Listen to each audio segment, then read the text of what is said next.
Welcome to the Sharpe Way show. So happy to have you with me this evening, a bit past 7 p.m. on the East Coast. I know I'm a few minutes late. Stop complaining. I showed up. You guys in the comments already mad at me already. I'm still good. I didn't wait till like 8. So not too shabby after all. But I have a very interesting topic this evening. And I know many of you are going to be excited to talk about it. In the past, we talked about the black vote, where we thought that would go. We talked about Hispanic vote, where we thought that would go. We talked about the men's vote, where we thought that would go. We talked about the women's vote in the Republican Party. We talked about all of the votes. But today, we're talking about gender in general, male versus female. We're talking about the idea of the gender gap. And I have with me tonight someone who has been through it all, both as a candidate, as a commentator, as a journalist. She is a journalist. She is a commentator. She is an activist. She's probably most popular for being on TYT and The Hills Rising, Our Revolution. And she's even, crazy. She's running for public advocate in New York City. She runs office like I do. I don't know why she's so crazy, but I do. I'm very happy to have her here, the one and only Nomiki Konst. How are you? Good. How are you, Larry? And it's my fault that you're late because I opened up the wrong app and, too many choices these days. It's always my fault. I don't mind. All good. I don't mind at all. So thank you for coming. By the way, if you want to follow her, please do so on Twitter or X. You can follow her at Nomiki Konst. If you're listening to this, NOMIKIKONST. So Nomiki, I want to go right to, I think, one of the most important questions, which is so many people are talking about the gender gap. Mm-hmm. Particularly at younger ages, like the 18 to 25, right? Maybe 10, 30, and then the older ages, but particularly younger, that younger women by leaps and bounds are just far more left than right. And young men are far more right than left. But then there's the second piece, which is, they don't vote. Who cares? What's your view on this?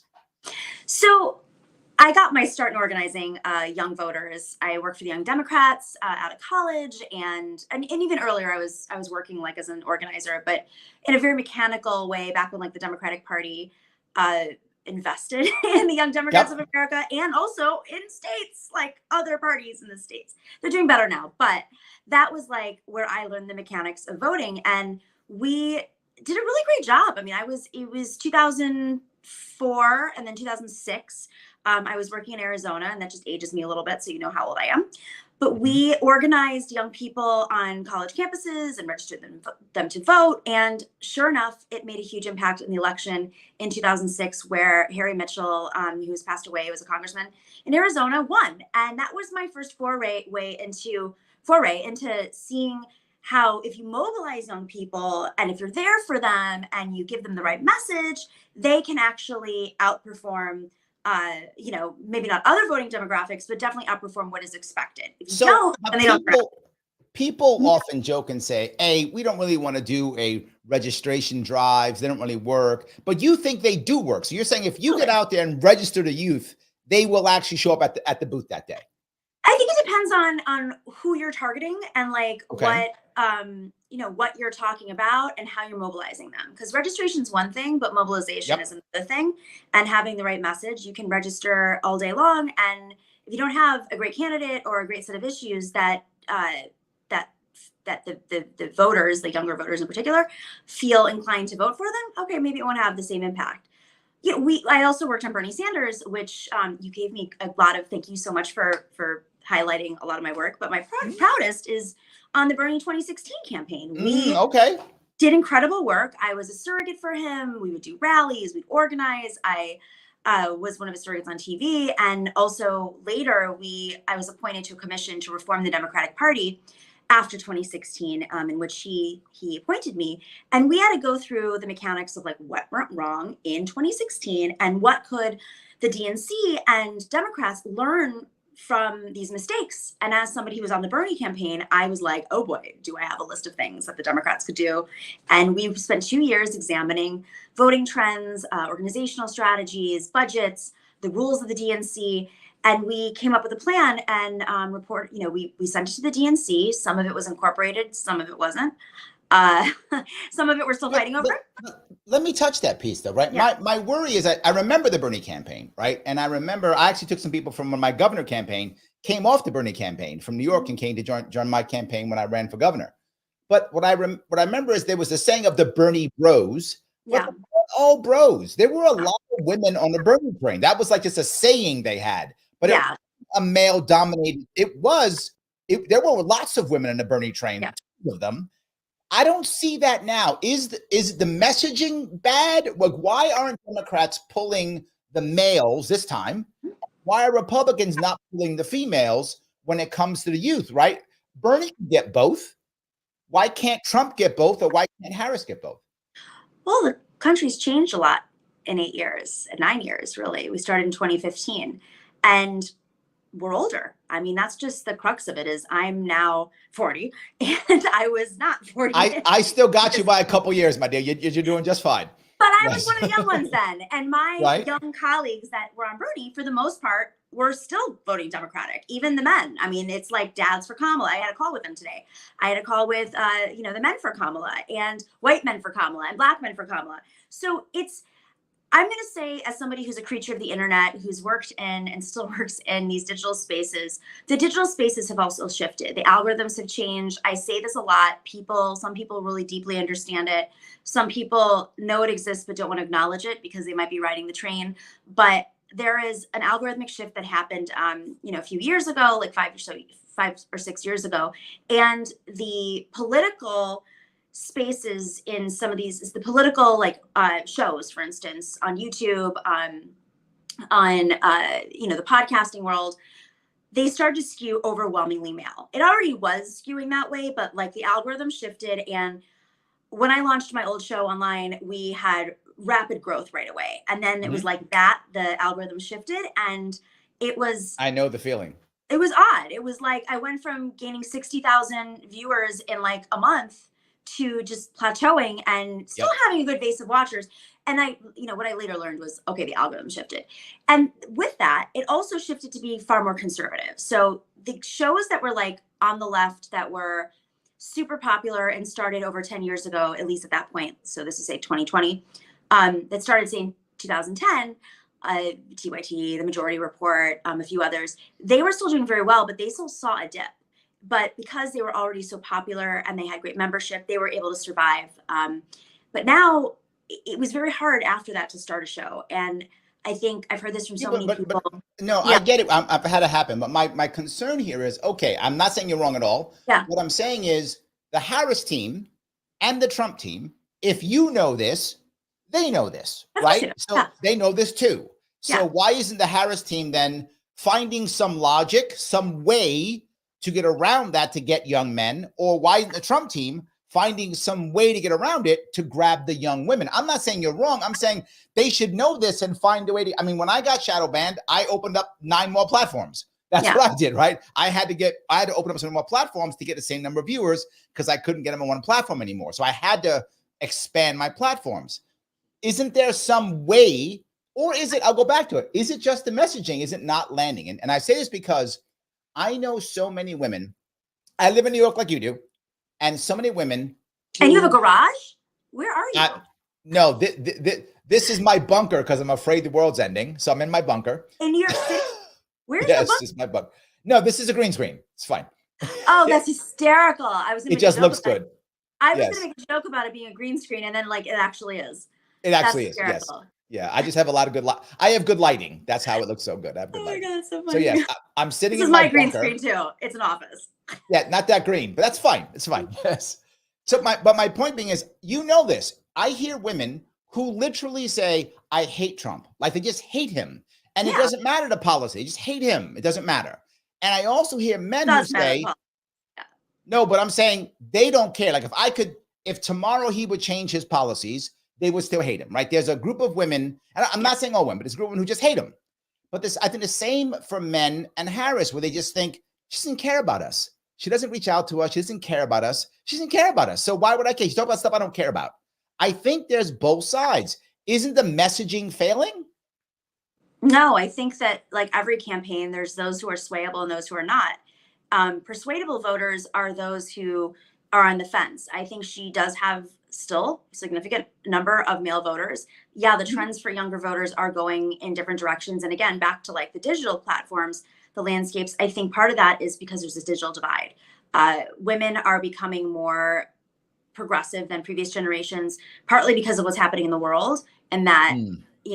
the abortion bans, even if abortion wasn't your top issue, the fact that it happened was a huge signal to women like, oh my God, this is real. This is really happening. And then seeing how the biggest promoters of the abortion bans were talking about women made you think like, okay, I am of the generation where like it's not just that this is happening, it's that they're also cutting off reproductive health clinics. And like, where does it end? Them talking about IVF was like wild at one point. And how there's this trad wife movement. And then also how some young men, again, it's not everybody, some young men in these digital landscapes are also talking about women in policy, in theory, in life, how they're interacting with women.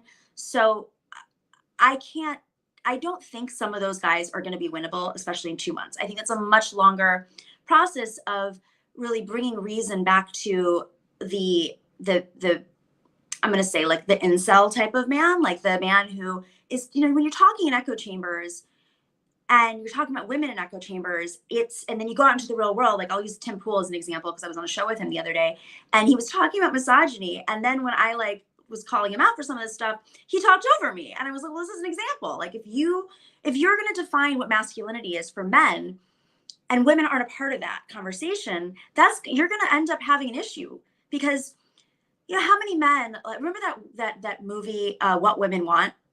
Yeah, I And remember that. Mel Gibson, right? I think yeah. Yeah. And then there was like another one where like Will Smith was teaching Kevin, whatever that guy's name was, how to woo a woman. And Oh, yes, yes, you know yes. what I mean? Hitch. Yeah, Hitch, that's it, right. With I remember that one. Yep. yeah. So I'm not saying that that's like the healthiest form of masculinity, but it's at least understanding the psychology of what they define as masculinity is also in relation to how they interact with women. And I think some of these guys, and it's spewing out into the real world, are in little echo chambers where they like think masculinity is one thing, but it's actually not helping their Hold kids. on. So are you saying then that it's vibes, right? What I'm hearing, In and you some tell me ways, if yeah, I'm wrong here, I'm hearing it's vibes and not really necessarily, and that is my worry, for that it men. may be vibes more than policy. In other words, generally speaking, Trump is very good at projecting strength. That's one of the things he does well. He doesn't project empathy very well, but he projects strength very well. I'm just being honest. I'm not trying to Yeah, joke. I'm just, his vibe is strongman vibe. That's what he yes, wants. it's absolutely. And I think a lot of young men, particularly, they're drawn to that. They like that vibe of strong man. Yes, you're going to save the country. You're going to fix things. I feel they're drawn to that. And I think when Harris is put into that role, she doesn't project strength towards men anywhere near as well. And I think if you see what messaging she's been putting out, it's been almost apathetic towards men. Like my worry here is for That her campaign. If Trump goes on Joe Rogan, he's going to bro out with Joe Rogan. That's what he does well. He's going to do a great job, and of course he is. He does well you're on gonna his talk about podcast. penis size and like all sorts of weird stuff. Maybe, Yeah. Oh, totally, sure, of course. He'll go yes, even further. They'll like and you will Harry. not turn off one man with that. They'll be happy and go, yes, let's have a good day. He'll win votes. Yes, and he'll win votes. My worry is for the Harris campaign, what is their equivalent if they have one? And then I'll reverse it now too. When Harris went on the Call Me Daddy Yeah. podcast, she, sisters together hanging out on that. What is Trump's equivalent to make that happen? But those are not persuadable voters. The equivalent is you just don't go for them. Those are the most extreme versions. Okay. I mean, Donald Trump will never win over a Gen Z woman who is talking about building a matriarchy. And Donald Trump's incels, the Tim Pools of the world, Tim Pool's not an incel. okay. I mean, the far He's not an incel. I'm just saying Tim Pool is not an incel. I'm 100% sure he's not an incel. he might well, okay, aside from just his like views on misogyny and all the others in that community, right, like that are You think his community are incels? I think that there are these shows that are talking to primarily male audiences because that's where the YouTube like political world skews, and the Jordan Peterson types, and you know, there's a whole ecosystem of them, right? They're speaking in little echo chambers, and that's not like, those people are never going to be gettable for Kamala Harris. What Donald Trump is trying to do is win over a few more men outside of that base by, you know, going on Joe Rogan. And I don't think all of Joe Rogan's viewers, as much as I don't like Joe Rogan, I don't think all of his viewers and listeners are folks that are the extreme version. Donald Trump is trying to pluck off a few here and there. The problem is Donald Trump is not tempering himself. In these final days, he's just amping it up. So when he goes on Joe Rogan, I'm going to guess he's going to amp it up again, and it's going to turn off a lot of people that listen to Joe Rogan. And I hope that Kamala Harris goes on his show, as much as I, again, don't like Joe Rogan. You know, she's willing to go into spaces that are not friendly spaces, and at the risk of potentially, you know, dealing with a tough host. But knowing that even if like 1 out of 10 viewers or listeners might be saying, okay, I didn't know for sure if I was going to get off the couch. I don't like Donald Trump. I don't know for sure if I'm going to vote, but I needed to see that I needed to hear more about her policies or whatever. A lot of folks are, at this point, it's kind of ridiculous, but they're just being introduced to Kamala Harris. And some folks legitimately had some questions about her policies. And again, if you're in echo chambers and if you're busy and if you have kids and, you know, you may not be hearing the policies. That's why she's doing more interviews. But simultaneously, there are other people who don't like Donald Trump and just want to feel comfortable with her. And so they need to see that she's got enough. And I remember watching the town hall, the Univision town hall. Okay. And something happened where I was watching with a friend of mine who's highly critical and speaks Spanish, and he's very pro Kamala, but he's critical from the lens of like, she needs to go more on this and this and this. And then I said, well, you and I, political professionals, may have been like, we wish you had done X, Y, Z in this conversation. Yep. I was watching the people asking the questions in the town hall, and this is where the vibes come in. Okay. I was listening. There's one guy asked a question. Forgive me, I can't remember what it was about. And I saw his eyes, and it was like it clicked. He just needed to see the strength of her response and that she was measured. And he was like, and then they interviewed him afterwards, and he goes, she won my vote. And like that, it's not even that when you're dealing with a man who literally, today's news about the military and being like on Hitler level, like every day another thing comes out, either from somebody who worked for him closely or from himself, that makes you feel uncomfortable. And if you're an undecided voter and you're like, I don't want to vote for this guy, but I still need to feel comfortable with her, whether it's they don't know her enough or the policies enough, or honestly, maybe it's a little bit of misogyny that's deep in there because that's the world we live in, or a little racism or whatever. She's trying to overcome that challenge in the final stretch. But generally speaking, I think that women let me are. touch that piece again, yeah. if I could.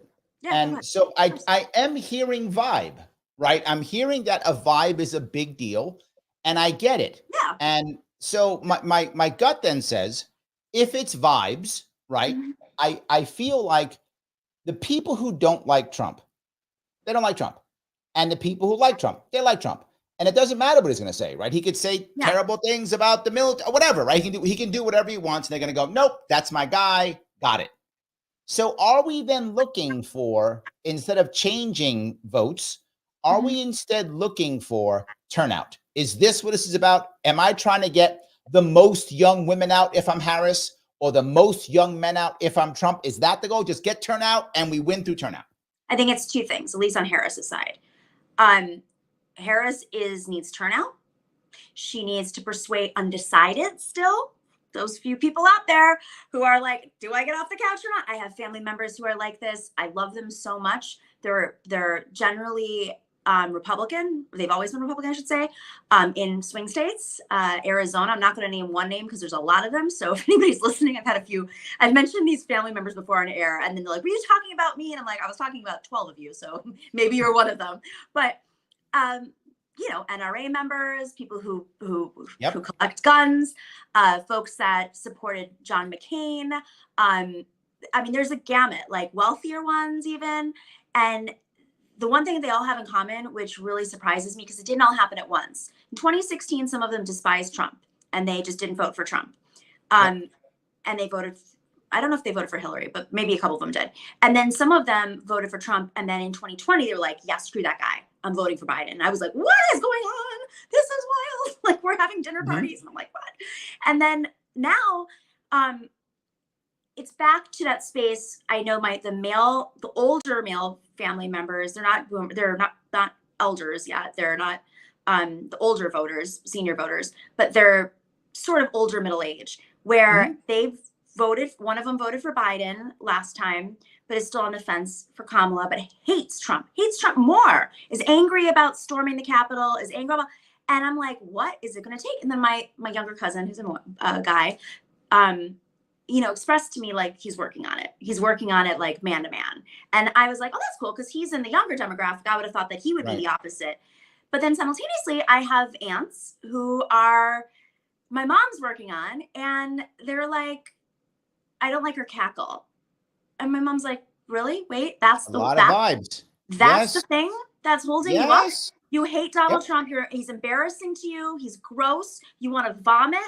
And yet it's her cackle. And then, so it just takes a minute to deconstruct that. But again, they're not all like that. Let me grab one more part that I think is demographics, but I think affects male and women too. I think you see, and this, I think, links into vibes. I think you see that Democratic Party is becoming, if not already, but it's definitely moving towards being a party of educated women. You see that in even even in the working class. So I would say the unions, right? Teachers unions, they're women, educated women, right? But now you have like the other unions, they're like, either nobody or Republican, right? Or just nobody. I feel like the image of the Democratic Party as a working class is kind of going away. People don't feel it like they used to, right? They feel like it's more educated women. The Republican Party hasn't gotten there yet, right? They're not the party of the working class, but I feel like you're finding more and more people start believing that that's a better party for the working class than a Democratic Party. And I said because you look at the more male unions, police, fire, all those are all going hardcore Republican. Just those two, basically. But those are heavily male-dominated unions. That's my point, right? They've always the been teachers union, but the teachers, yes, but they used to back Democrats if you go back 10, 20 years, right? This has changed in the past 20 years. Now the more female-dominated unions, which are teachers unions, they dominate. They now lean towards Democrats. The more male-dominated unions, cops, firefighters, corrections officers, they're all backing Trump now. I feel like that image of the Democratic being the working class party, I feel like they're losing that image. I just don't think the numbers show that. I think that, aside from the fact that Donald Trump, a supposed billionaire, and Elon Musk, a billionaire, are like going around Pennsylvania right now talking to working class voters, I think there's a couple of things here. Hold on. The Democrats got Mark Cuban and they got Bill Gates. They got some billionaires too. Billionaires spread their love around. I want to be. Bill Gates isn't on the campaign trail, like running like he's vice president, like Elon Musk is. Like, where's JD Vance? However, your other boy Mark Cuban is. I mean, billionaires love both sides. I know that it's to counter the Elon Musk thing, but let's just put this in perspective. Go ahead. Younger men are less educated than previous generations, and right now, like, it is such a crisis that young men are not feeling like, even if it's vocational, whatever. Like, if you want to make America great again, you should, as a leader, be saying, like, even vocational schooling, I mean, there's more available. Women are becoming more educated, and they're definitely the most educated in the country. It doesn't necessarily have to do with class, as you said. There's teachers, but there's also other unions. There's plenty of other unions that are supporting Kamala Harris with men in it, like plenty of others, as well as those who are, the biggest fight for the $15 minimum wage has to do with, hotel workers and, other frontline workers, but it's nurses. I mean, there's quite a few unions out there where it doesn't require nurses do require having education, but a form of education. There's plenty that don't require higher education. And I think what you said was really correct. And I'm glad you said this, because you don't have to be educated and upper class. As we know, the millennials in particular, Gen X, millennials, and now Gen Z, have a tremendous amount of student debt that they can't get out of. You can't go bankrupt. You're spending your Yep. money on, first you're spending your money on student loans, and then you're spending it on rent. And this has been going on now for the last 15 years since the economy collapsed. I mean, we're going to have that issue regardless, but it's been Yep. much worse. So you can be a highly educated person and still be dealing with debt, not to mention credit card debt is a higher than it's ever been in Yep. history. So you've got Absolutely. a booming economy when it comes to Wall Street. The meta economy is booming. Unemployment's finally down. But you also have these other issues where there's the debt that Americans are dealing with, which we don't talk about enough. So I hear you in that, yes, there is an issue with some male voters that are siding with the Republicans, not leaning into their education. But I also think that that's also a reflection of just women are becoming more educated in general. And you can look this up. This is crazy. I read this story about the University of Vermont having a crisis in that they didn't have any male students registering. So they had to actually create a campaign to bring in male students to the next class.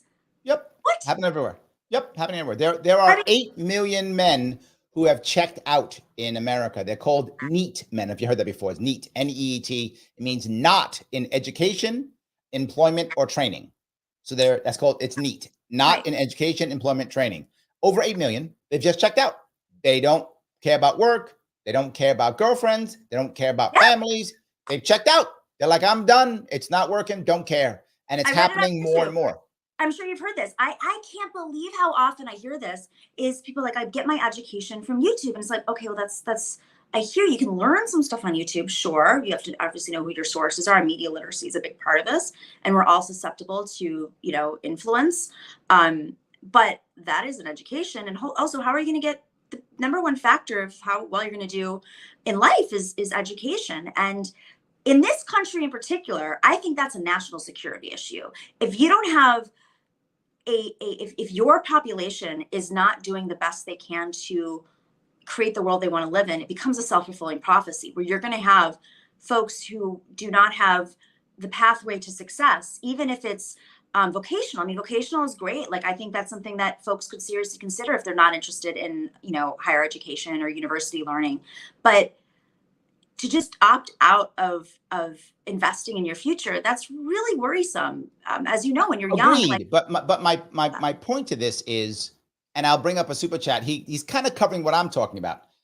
He's obviously not on your side on this one. Super Weapons, thank you for the $20. I appreciate it. He says, respectfully, Nomiki can't seem to understand that Donald Trump has a better message for relating to the average American voter, regardless of his faults. Whereas Harris sucks as a candidate and projects the establishment elitism. Now, here's the point where I'll agree with him.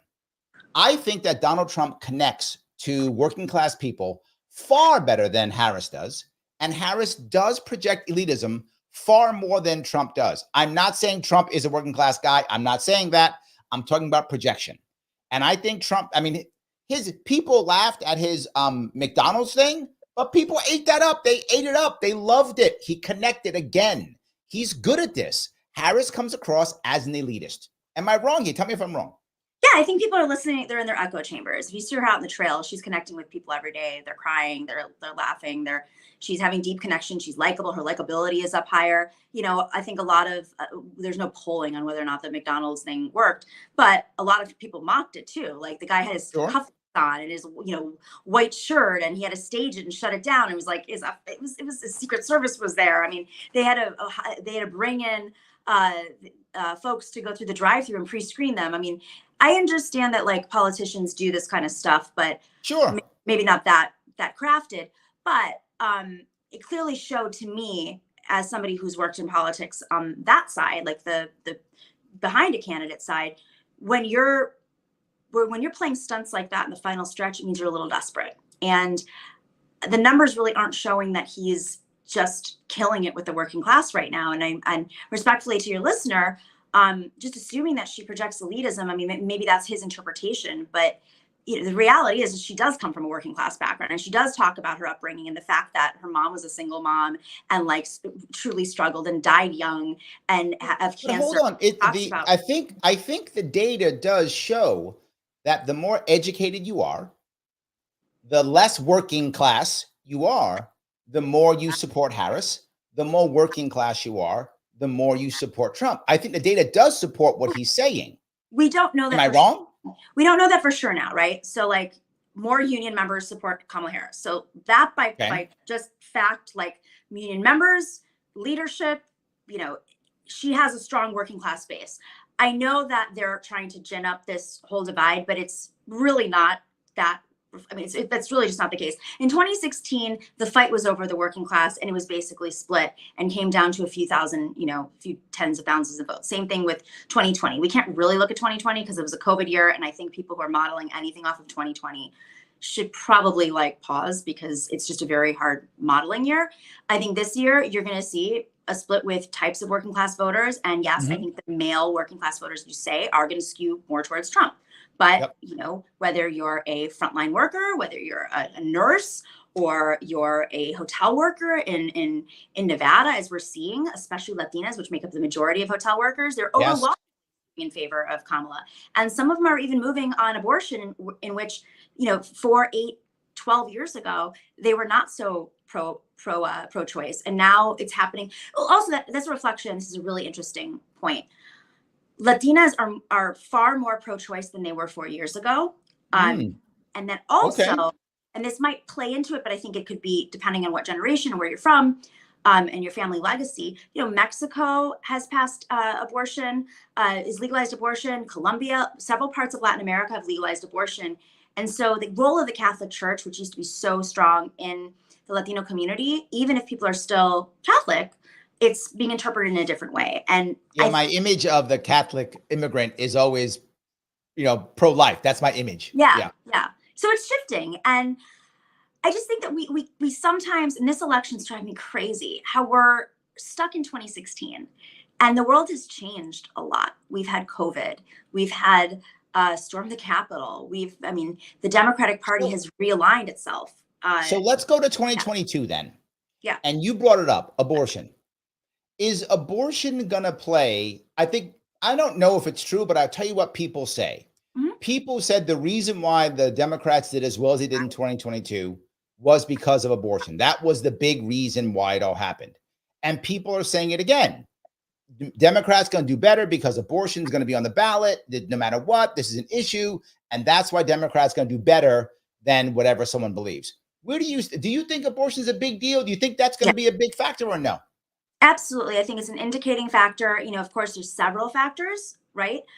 Will that be the thing that sways the majority of undecideds? I don't know. I mean, while vibes are important, policies do matter too. And I think it just depends on what kind of voter you are and how much information and what you're leaning into and what you're holding out on. If you say agree with everything Kamala Harris stands for, and you're an undecided voter, but you just don't know if she's ready, the vibes might play into that. If you're somebody who doesn't care if it's a piece of toast that's running against Donald Trump and is pro-choice, then it's going to be policies that matter, or democracy or whatever. I think there are people who are voting in democracy and abortion has something to do with democracy too. And that I think a lot of women in particular feel as if this is something that was on the chopping block, what's next? And what's next with unbridled authoritarian tactics that Donald Trump has basically said he's going to use. So yes, I think it's a factor. And I think simultaneously, women are far more reliable voters than men. And another thing that's really important is older voters for the first time since 2000 are voting for Kamala Harris. And that's men and women. And that is if I were Donald Trump's campaign, I would be freaking out about that, because not only is he losing Never Trumpers, not only is he losing people after January 6th who just felt maybe they're not Never Trumpers per se, but they just don't feel right. Not only is he losing women across the board, but he's got older voters out. And personally, I feel that some of the reasons why he's acting out and trying to expand his voter bases, young male voters are the least reliable voters that you could get, far less reliable than female young voters. And female young voters are very motivated right now. So I'm even saying, okay, I'm working on a piece right now about this, but I'm even thinking that the polls are not reflecting this because they've overcorrected since 2016, and younger voters are harder to poll. And I just have a feeling that it's not as close. And I know that the media is like really trying to make it look like, you know, Kamala is struggling right now, but based on his actions, I just think that I think the Trump campaign's freaking out. Okay, let me bring up a comment where I wanted to go next. Blue Moon says incels or men with families who are sick of this S economy. And the question I'll bring up then is, does she have a point? Does this matter whether you're an incel or a man with a family, whatever? Is it the economy, right? What does Carvel say? Is the economy stupid? Yeah. Is that going to be stronger than vibes? Is that going to be stronger than abortion? Or no? Is Carvel wrong on this one? I mean, the economy is super important, but like also to understand the economy. The economy is far better than it was 4 years ago. Under Donald Trump, I think most people don't. I think most people do understand. not. Just don't. Yeah. And I think that there's some self-selection there. And it's like in this moment, okay, inflation's down. But yeah, I get it. Like the prices are still too high. I mean, you can't reverse the prices. We have to get wages up higher. And that is something that Donald Trump doesn't want to do. He has literally said he does not want to increase the minimum wage. He has literally said he wants to give more tax breaks to the wealthy, which he already gave tax breaks to. He is not offering to lower your taxes. That is something that Kamala Harris is putting in her economic plan. I want to be clear. Yeah. He is talking about it. He's saying he's going to tariff people and bring the jobs back. He's saying all this stuff. Every economist on the planet knows that raising tariffs increases the cost of goods in this country to the point that is the pro-China stance. That is what concerns me, is he's playing these games. Like, most people don't understand tariffs. And he's like, oh, tariffs are going to increase your wages and they're going to lower cost of goods. That's not true at all. Every economist But hold on. It's not. I'm talking about, you and I just talked about vibes. Yeah. I'm talking about vibes now too. You're talking about economists. I'm not talking about economists. The average voter doesn't know about economists. The average may not even believe economists at all. Who knows the average voter thinks? Right. But the average voter does hear Harris saying, I'm going to lower your taxes. The voter also hears Trump saying, I'm bringing the jobs back. So the average voter hears both. Yeah. Right. And what bothers me about Donald Trump's like tariff talk is he's just making crap up. When I say, as not the candidate, right? If I were a candidate, I would frame it a different way. But as somebody who's on the show trying to explain, it's not based in truth. In fact, it is something that comes out of the China talking points, because that's what they want, right? It is not only fundamentally bad economics, it's that he's lying to people to make them think it's a good economic plan when it's dangerous for national security. It's dangerous for our economy, which is starting to revive. And on top of that, the manufacturing jobs drives me crazy. This was what he ran on in 2016. He did nothing. He did nothing. The economy got worse. I'm giving you pushback on the vibe piece. That's fine. And why I'm giving you pushback on the vibe piece is people do remember stimmy checks coming in, which Congress passed, wasn't his. He illegally they remember that.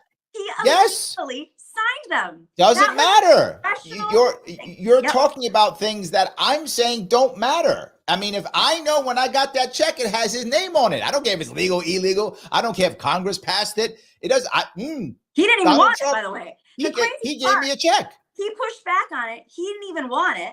So when we talk about a good economy, getting a check from the government, which came from Congress, and he signed it illegally, even though he pushed back on it, that's not a good economy. I mean, that's in a pandemic when we were in crisis, which he worsened by denying the fact that we had a pandemic for a very long time. He sent out, this is wild, the fact that he sent out COVID tests to Vladimir Putin and sophisticated technology behind it as well, before he did for the American people. We should be concerned about that. You know, Kamala Harris, she has tax incentives for working class families, for folks who are having kids. I mean, that is a check right in your wallet in some of these situations. She wants to invest in small businesses, $20,000 to $60,000, depending on what kind of business you have. Black communities, she's investing in specifically Black business owners. If you're a cryptocurrency, which I don't like, cryptocurrency supporter, if you invest in cryptocurrency, she's finding a way to make sure no matter what happens with cryptocurrency, because it's all over the place, that your assets are protected. I mean, she's really thinking deeply about some of these issues, and he's just saying tariff, tariff, tariff. Well, he's also not campaigning on those manufacturing jobs anymore, because guess what? He didn't do it in 2016 to 2020. And I don't know. I'm auto workers support her, not him. I'm pushing back on two parts, I feel. One is, if you ask the average person, what is Harris's policies? If she's thinking deeply, I'm not saying she isn't. I don't know the woman, so maybe she is. She's not presenting that well. It's not coming across that way. her messaging is not coming across so that the average American hears it that well. Oh, in theory, she'd be destroying Donald Trump in every way. And I don't think she is. I think it's a close race. I think most people would agree it's a close race. And while Trump, you may say his tariffs won't work or whatever, it's clear like people know what he's doing. Even if you say it's wrong, they go, oh, no, he's going to save us because he got the tariff thing. And that's probably what most people hear. And what I'm hearing you tell me is, but Trump is bad. No, and again, I think that's what I'm hearing. You said he lied. You said he did this bad thing. Well, I said that his tariff plan is not a real plan. He invented it. And so, well, okay. I wouldn't say most people. Let's be really clear here. She is winning with half the population right now, and he's winning with under half the population, right? And there are folks on the fence, and there are folks who are just checking out, like not even engaged. So a good chunk of the population gets their news from some sources, and another chunk gets them from other sources. Yep. So I mean, when I watch her interview, she talks about this all the time. But if you're in your little echo chamber and you're only watching Fox News, or worse, only watching online right-wing media, and you think she doesn't have any plan, I'm not hearing her plans, well, that's because you're not watching her. But she's out there every single day campaigning. She's out there giving interviews sometimes 2-3 times a day, and she's talking about her plans. So I urge you, if you still don't know and you don't know her plans, I urge you to turn on another network maybe and watch one of those interviews, because she's talking about it every single day. Okay, I watch all of them, by the way. Yeah, I watch it. I even watch you on Rising. So I watch all of them. Watch our debates, right? Yeah. I do, and I know Robbie personally. I know both you and Robbie, so I know you both. But like I'll watch MSNBC, and it won't be a conversation. It'll be a Harris rally. I'll watch Fox.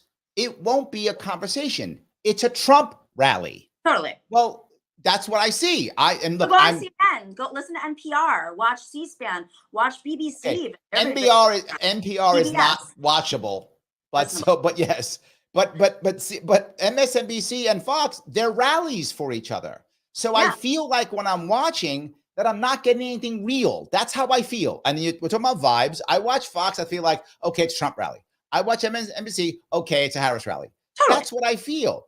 So now I've got to watch both sides. If that makes any sense. Go to CBS, like CBS, and even it's digital, right? I used to work there. Check in when they announce. There's a town hall right now, I think, with Kamala Harris on CNN. I'm not saying CNN is the arbiter of anything, but you at least get to hear her speak directly. Go, you can. We know what Donald Trump stands for. He's everywhere, all at once, all the time, right?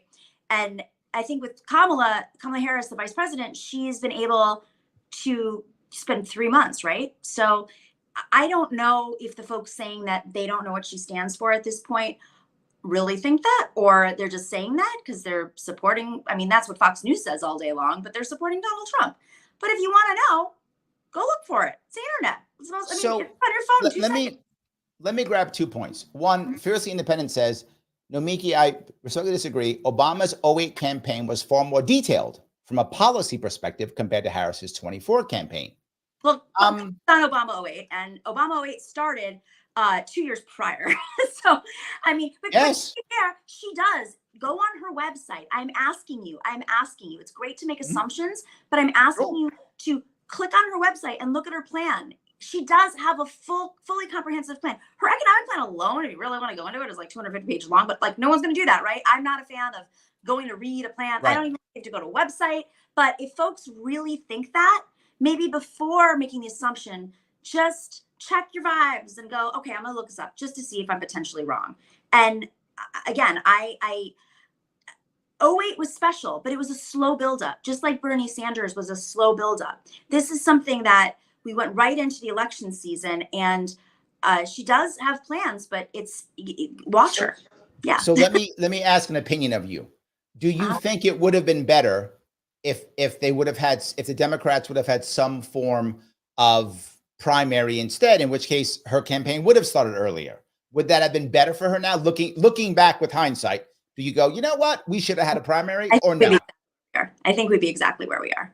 I think that, really? this is how elections are nowadays. It's like it comes down to that middle, 48 to 48, and the voters in between, and they're undecided, and they decide in the last few minutes. And The early vote is thankfully we have early voting now and more mail-in voting. And I think that we would be exactly where we are because our country lines up the way it is. I'm not saying that if Joe Biden were running, I mean, there's other factors here too, right? There's a little bit of sexism that is like deep, deep, deep, deep, deep. Frank Luntz said this. He said, I was interviewing.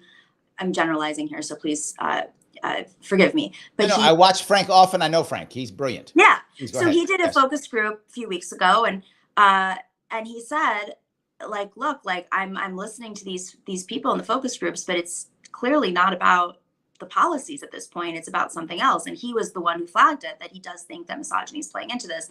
And then I have a friend who is who manages focus groups, and he flagged the same thing for me. He's like, there's a point where you just realize this is something that is deep seated, and and some people, not all people, okay, we all have our blinders. I mean, there's racial blinders, there's sexism blinders. I mean, misogyny also doesn't necessarily mean sexism, and I want to make that clear too. We have conditioning in this country. Like, if you're not used to seeing a woman in power, you may not necessarily understand why you're questioning her policies or this, or mentioning a cackle or whatever. And the same goes. But hold on. I want to give you a little pushback. I am a male, and I'm part of the black male voting bloc, and black males voted for Hillary by percentage more than any other group. When it came down in 2016, black males by percentage, males, not women, by males, black males. Of course, yeah, absolutely. Yes, more, not even close. We dominated that. Yes, and a lot of males voted for Hillary. Like, a lot of males did. A lot of males did. So I push back a bit on the misogyny piece, because I feel like team sports is way more important than misogyny. My person who is red or blue. I'm talking about the final little stretch of the undecideds. And And there's a really interesting analysis, because a lot of people have been comparing this year's numbers to Joe Biden's numbers with black male vote, but she's actually lining up very much similarly right now to where Hillary Clinton was at this stage in her campaign. So some folks don't think it's going to be as much of an issue. I'm more concerned about just like deep organizing in black and brown communities in our country right now, and the shortness of the race. I don't know if we've had the full type of organizing we need to do. That's what concerns me. That's just like me as a Democratic Party reformer, and thinking like, yes, you can do big bang, like bold campaigns, but also relational organizing. Even if you don't have that much time, you can still do better field work outside of just like the swing vote areas. I mean, the amount of money we're spending on these undecideds, it's wild. It is so crazy. It's millions and millions and millions. 100%. It's crazy. So, all right. So, are you okay with giving me a prediction? Do you think you'll give me a prediction on what it's going to be on election day? If not, I get it. It's a tough one, but if you feel comfortable, I'd love to hear a prediction. I have my vibe, and it's based on like real conversations, and also real conversations with organizers right now, and also just looking at the numbers. I don't think the polls are accurate at all. I think they've overcorrected quite a bit. I think that the most reliable people to poll right now, of course, are older voters, and there's an overcorrection happening because of 2016, and then simultaneously, younger voters younger meaning 40 and under, like I'm one of them, are hard to poll, and so the polls are I think a little bit skewed. I think that the polls are probably a little bit more Kamala leaning. That doesn't mean that it's not within the margin of error. But I do know that in some bellwether districts congressional districts that aren't even on the map right now, they're seeing a very bizarre phenomenon happen. And I think that's probably more indicative of like a 2022, even a 2018, where districts that you didn't even know were on the table are suddenly on the table. And what I am concerned about, though, is just what happens. So you think it's going to be a blowout? You think this is a Harris blowout? I think that if we don't want to have a straight up coup again, Kamala Harris needs to have a blowout. And there's a lot. I'm not saying all Trump voters. There's a definite base of Trump voters that I don't think are going to trust the election results no matter what. Well, not Sure. like, and they're expressing that. And also in the lead up, like the preparations on election day and these early voting sites, like there's Arizona. I was listening to one woman who's handling early voting in Arizona, and she's, talking about what they're doing to prepare. And then like she lists off all these things that are very traditional, right? And then she's like, yeah, and then we have snipers on the roof in case there's some sort of insurrection. I'm like, what? And the woman who was interviewing was like, why? And they said, well, that's where Alex Jones showed up. And I don't know if you remember what happened with Alex Jones in Arizona when they were pressuring. I mean, when you're pressuring voters, it's against the law. And if you show up with guns in Arizona where it's legal, that's but where I want to go to is, if I had my way, I would hope if whoever wins by a blowout, Trump or Harris. Yeah. But I think the odds of that, the odds are very slim. Do you think the odds are high of a blowout? I don't think the odds of anything are high right now. I think that all I'm going to say is just, I think that the polls lean a little bit, and keep in mind, like, I don't want to say this in Democratic circles because I want people to be busting their butts right now and working hard. And I want the campaign to fix some things that I think are fixable. But I do think that the polls are not reflecting what's really happening. And keep in mind, Donald Trump is doubling down on the least reliable voters, and he's acting erratically, like he always asks. But there's certain signals that it's like they just don't know where to pull the next. They need more voters. I'm gonna go with the vibe that I feel. Okay. I feel that early on, Harris was very good at projecting herself as the change candidate. Right. I'm not sure she's done a good job of that recently. I feel like the Trump team has turned that.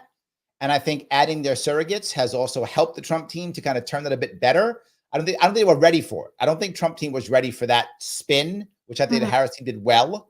But I think the Trump team has been turning. They've been finding that thing and turning, and now they're kind of being the change agents, if that makes any sense, right? That's their spin now, the change agent. And I think Americans want change. Most Americans are unhappy. They don't care what economists say. Not change. Like he's back to where we were. Yeah. But again, but you've said something that's important though. We have in our heads still remembering. I know I keep saying it, but I think it meant the stimmy check. Like, see, Trump was good for us. I had a better job when Trump. I had a girlfriend. I had a boyfriend. I was married. Whatever. I felt better when Trump was president. So there's some vibe there that says I want to go back to that. Right? I still feel that's there. And that's why I don't think it's going to be a blow up.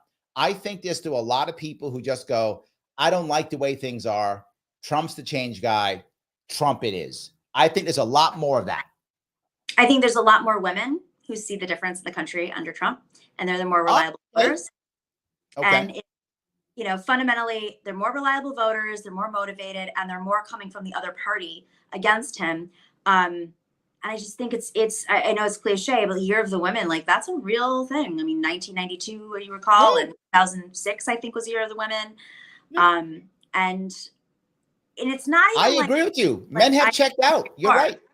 It's not even like I am a woman, hear me roar. It's really just like, okay, you've literally like you came for us. You've been promising this for 50 years at this point to reverse Roe v. Wade. Now you did it. Now what's next? And then he says things on top of it that are so dehumanizing against women. So we'll see. I mean, it's there's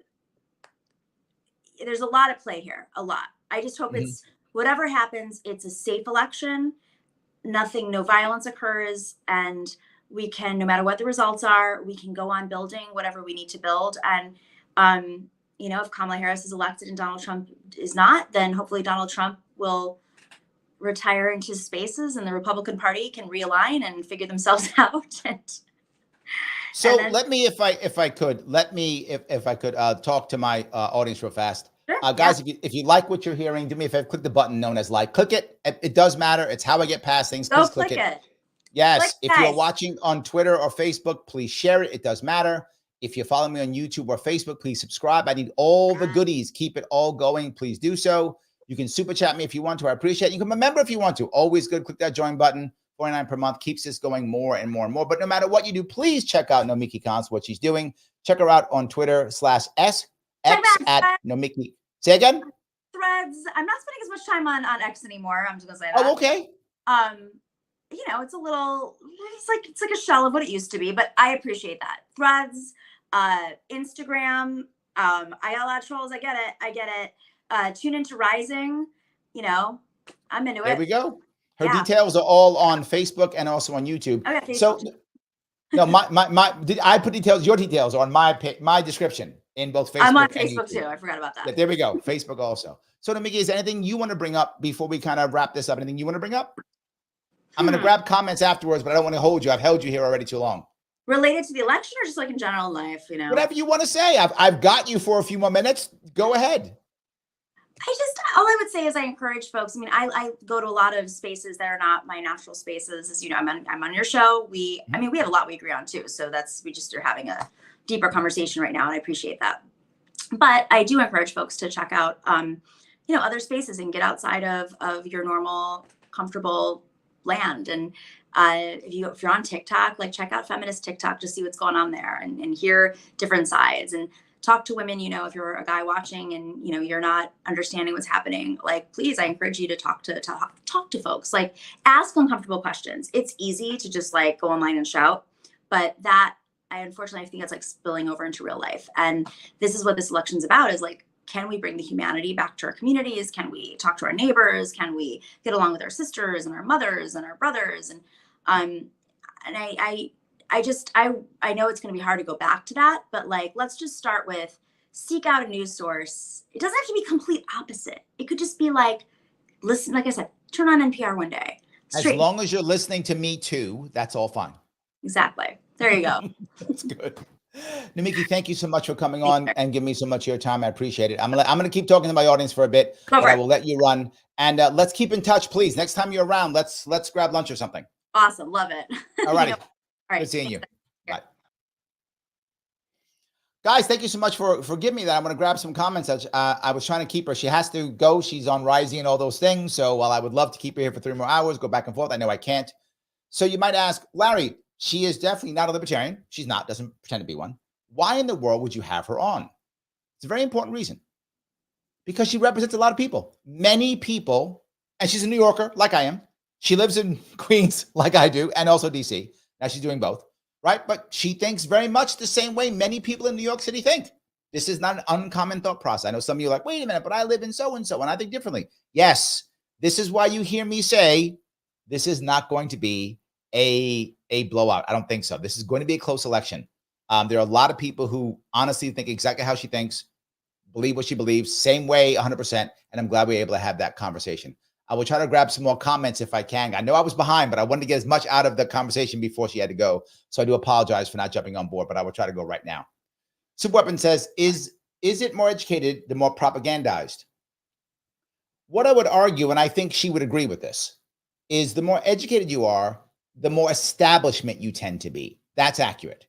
And which is why I was saying the educated people tend to be more Democratic. The Democrats are much more established than Republicans are now. That wasn't true years ago. Like you go back 50 years, Republicans were far more. The George H.W. Bush years, Republicans were far more established back then. That's not true today at all. That has changed in the Republican Party. So I think I would say super weapons, they're more establishment. I think that's true. So yes. Thank you for $2, Lunatic. The weak of mind, weak of body, the strong survive. Let me make a shift on that one. It isn't survival of the strongest. If you note the phrase isn't survival of the strongest. It's survival of the fittest. Why does that matter? Because sometimes strength isn't the most important thing. Sometimes being flexible is more important. Sometimes being faster is more important. Sometimes being smarter is more important. And sometimes being strong is more important. But it's the fit that matters. That's why it's not the strongest survive. It's the fittest survive. So I would shift your word from strongest to fittest because it does matter. Ryan, the fact that we're still talking about Trump's McDonald's PR stunt nearly a week later proved that it worked to perfection. I think it did work. And I think that Nomiki is not happy about that. And I get it. She clearly is a Harris supporter. She works in the campaign. She's a Harris supporter. I get it. But I'm with you, Ryan. I think it totally worked. I think there's, in my view, and I think the union aspects that Nomiki and I talked about show that Trump does connect better with working class men than Harris does. Harris connects better with educated women. She does. She just connects better with the elites. She connects better. I think it's true. So thank you for that. Fiercely Independent, $5. Democrats' promotion of rabid secularism and abandonment of anything traditional is increasingly alienating to minority men. They need to realize this. You're right. I think there's a lot of that. The idea that when things are bad or wrong, you will find, instead of any one establishment, but Democrats now are clearly more established than Republicans are now. They're going to say, well, no, it's because you're wrong. That's because you're wrong, right? And we're right and you're wrong.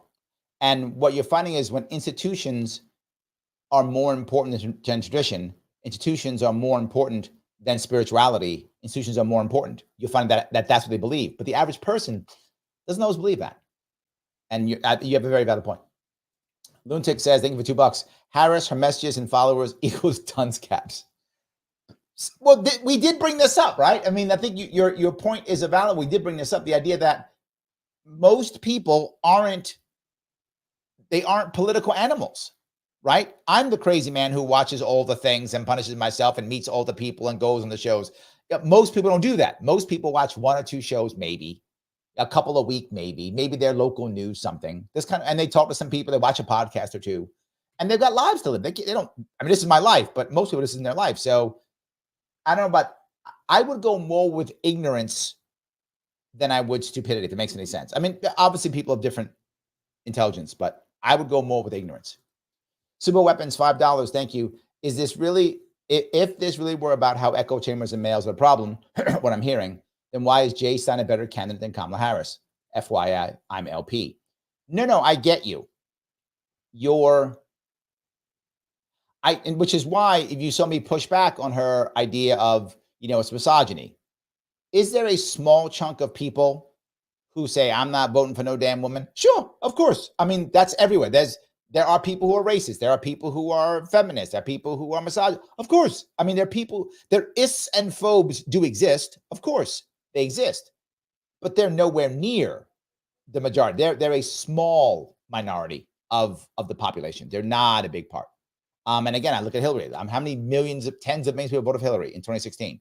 Tens of millions. And a whole lot of men voted for Hillary. So I don't think that's anywhere near the big idea that so many people think. And when I gave Nomiki pushback on that, she did go, yeah, you're right. It isn't that big of a deal. It isn't that. It's a very good thing to say because it does make people feel better. Remember, whenever you can give someone the one-word story, oh, you can't talk to them, they're an ist. Oh, you can't talk to them, they're a phobe. Well, then it ends it. So it does feel good. But when pressed, I think most people get, the country isn't, there are, again, I have to say this because the all police will come after me. I don't want the all police to come after me. But the reality of it is the vast majority of Americans, it's going to be team or the economy or vibe far more than it's going to be, well, I'm not voting for her because she's a woman or because she's black or because she's South Asian or whatever is the thing. That's a tiny percentage of voters. It's not a big one at all. So, yes. Rick, you brought up the most important point so far of everyone talking about the tariffs. Rick, thank you for the $5. Regardless of what's said about Trump tariffs, Biden kept them. The Union Party is not libertarian. Correct. Right. And that's the issue. And my point was, you can see how most Democrats believe this. Republicans don't do this anywhere near as much. Again, you go back 40 years maybe, but not now. When Republicans say, I'm going to do X, they just go, I'm doing it, it's going to work. And people go, okay, I get it. Vibes, feels good. I got it. Sounds good. Worked before, to work again. Democrats don't do that. Democrats go, let me tell you why the establishment says I'm correct. Right? I am right, not because it worked or didn't work. I am right because establishment tells me so. You hear that constantly. Well, why are you talking? Are you a lawyer? Oh, you're not a lawyer? You can't talk about the law. Oh my God. I'm talking about the economy. Are you an economist? No, you can't talk about the economy. So you have to be establishment in some way to be valid in your communication. Or why do I listen to you? Right? I hear people all the time say, well, Larry, you can't run for them. Why? You don't have any experience. My state and city have been destroyed for decades. The people who are doing it are terrible. I don't want the experienced ones. But they say that. You need to have experience in something. Why? Democrats. Democrats want establishment. They want the licensing. They want the validation. They want that. They really want that. And I think if the economic professors say it's good, then it's good because of that. So, Lunatic, you got a bunch of them. I'm going to grab all 3 of them. Thank you for the $6. Thank you, my friend. Harris equals national security threat. Nicely done. Nicely done. I like that. We want them to stop spending. Get it? You know what? I agree and disagree. And what I mean by that is it's not enough to stop spending, right? It's not enough. Yes, and more. There has to be a culture change because let's say all of a sudden, I don't know how this happens, but a miracle, some non-spender shows up and stops spending. The next guy will just spend. The next guy will just spend. So it's got to be more than that. Lynn says, I don't watch propaganda. It's BS. There's value to watching propaganda. I'm not joking. I know you think I'm crazy. I'm serious. There's value. As I said, it drives me crazy that if I watch Fox News, it's a Trump, rally. If I watch MSNBC, it's a Harris rally. I think that's accurate. Nomiki says it too. She knows it. It's true. It's what it is, right? But now I know how people think. It gives me empathy into people thinking. Some of you, I know a lot of you guys are libertarians, hardcore libertarians. I know a lot of you are right wing, more right than left. And you heard what Nomiki said and were like, this is crazy. No, it's not. It's common. It's what people think. I happen to like Nomiki. I do. I consider her a friend. I like her. And people think, wow, she's crazy or whatever. Well, because she doesn't think like you. I get it. She thinks differently. She does. That's true. She thinks differently. It's true. But there are literally tens of millions of Americans who think just like her, who believe what she believes, vote. Some of them are your family members. For some of you, some of them aren't, but some of them are. A lot of my family members, my friends.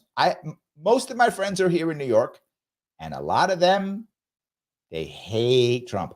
Everyone in my neighborhood, except I told you before, the business owners, they like Trump. But except the business owners, they hate Trump. So yeah, I get it. Peace Lodge, thank you so much for a total of $10. I appreciate that. Robbie rules on Rising, and Larry rules on Sharpe Way. Thank you. Harris is a warmonger rubbing shoulders with Dick Cheney. This part, like, why would I don't get the Cheney piece. I don't get it. I don't get the Cheney piece. It's crazy. Peace is on to say Harris is nuclear war and demolishing free speech. That's why she lose the election. A lot of you have told me this. You're sure Trump is going to win. Did Nomiki think that? She didn't. She didn't think that. Nomiki's deciding whether Harris wins by a little or a lot. And you might go, but she's nuts. No, there are tens of millions of people who believe that. And she knows she knows a lot of these people. She's not just speaking out of nowhere. She knows personally a lot of these people who are out there doing the work. She knows them. She isn't just going, I'm just saying stuff. She knows a lot. Now, I'm not saying she's correct. She may be wrong. Trump could win this thing. I'm not saying she's right. What I'm saying is that you guys who are like, guaranteed Trump's winning, I hope this made you rethink that maybe he's not. Maybe he's not. That's all I'm saying. She's not just pulling us out of air, is what I'm telling you. She knows Harris has $1 billion. That's a lot of stuff. And she's got billionaires too. I know Trump's got Elon Musk. So what? She's got Bill Gates and she's got Mark Cuban. So both sides got billionaires. I know Nomiko's trying to play like the Elon Musk is the bad billionaire. They're all bad billionaires if they're not yours. But both sides have billionaires, more than one of them. So a whole lot. So anyway, yes. Lunatic goes on to say, thank you for $2, my friend. Harris is destroying humanity. How? She's not. I mean, could she? Maybe. But she's not there yet. So maybe give her a chance to destroy it. I don't know. No, don't do that. That's a bad idea. I'm sorry. Yes. Ryan, thank you for the $5. Most independents will vote their pocketbooks. Not a great sign for Harris. I agree with you. I think that the way Harris puts her economic plans out are not good at all. And I think Nomiki showed that. She was talking about things that, she thinks deeply, whatever. Most people don't believe that. Even Democrats don't believe that. If you watch left-leaning news, they don't think she thinks deeply about anything. They don't. They're about freedom and joy and vibe. If she's doing that, she's not communicating it well. Maybe she's thinking it deeply. I don't think so. I don't feel like Harris cares that much about those types of things. She hasn't shown that in the past. I could be wrong. Maybe I don't know her personally. But whether she is or not, it is not being projected that way at all. The projection is not good at all. Most people I know do not think that she is projecting well. And I know lots of Democrats, they would go, nah, she's not, you're right. They would openly say that I'm right. She doesn't project well. And again, whether you agree with her policies or not, she's not projecting that well. And Trump is projecting it way better. He's saying, going to bring back the jobs, going to attack China, going to lower inflation. He's saying all the words that the average person goes, I like those words. I like those. Let's do that. I think you're right, Ryan. I think a lot of independents are going to lean Trump versus leaning Harris, particularly if they're voting their pocketbook. I'm with you. I think it's true. I don't think this is a slam dunk for Harris at all. I just don't. So, all right, let me try to grab some of these. Guys, so many of them. I appreciate all these. I'm glad you're enjoying it. I was worried you'd all be mad at me for having her on because she's not a normal type of guest that we have often. But as I tell you this, I put everybody's welcome on my show. Everybody's welcome. That's why I have the panel show where I have mixes and matches of people. Everybody's welcome. That's why I do this. So yeah, let me grab some of these if I can. All right. Kinsugi says, God bless you in advance. No, this is what I do. Like this is what I do, right? Adrian says, thank you for being a member. Will gender identity outweigh censorship and the administration practice in the voting booth? I wasn't bringing up gender identity this time. I am considering doing a show next week on that. Bring on people to talk about gender identity, the LGBT community also.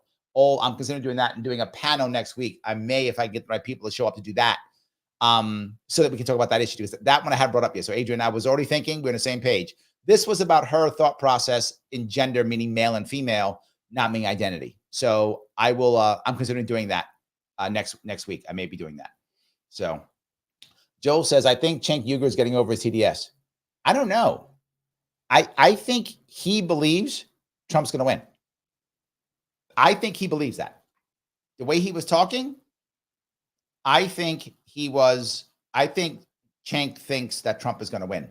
He said he was talking today about it. I think he does. So yes. Adrian goes on to say, are men more concerned about what's happening at the border and undocumented migrants? 100%. Yeah, men are. That's much more of a male thing. They are, because they're worried about jobs going away. It's true. Right? Working class, even though women obviously work too, clearly, but the working class is thought of as, and remember we did it on the Mail Show on Friday. I'm sorry, last Monday. The working class is still, the image of it is still men. Even though there are plenty of women in working class, the image of it is men. That's the image. And when the image of men pops up, men think, oh my God, if the migrants come, I'm gonna lose my job. So I do think by percentage, more men are concerned. And as I mentioned before, a lot of the other jobs that women do are called pink collar jobs. Pink collar jobs like healthcare, education, HR. And generally speaking, as migrants come in, those jobs still exist in enough numbers that non-migrant women still are able to get them, right? So generally speaking. So I think it's not as bad. I think it leans more towards men than women in that regard. Yes. So, all righty. Adrian, man, you got a lot of good questions. You know what? I maybe should have grabbed some of yours. If the draft was reinstated, would women vote differently? What if women were drafted? This is a good question. I don't see the draft being reinstated at all. If the draft was reinstated, women might vote differently, but I think women would. I don't think women would fight against the draft. I think intellectually they can't. I think they would not. I think they would not. So, yes. All righty. Let's see here. Missy was very good. She checked in. He may be having. I was having some tech issues. I was. It's true. So yes, that's why I was late. So I appreciate that. Yes. Kim says I still love Larry. Thank you. Thank you.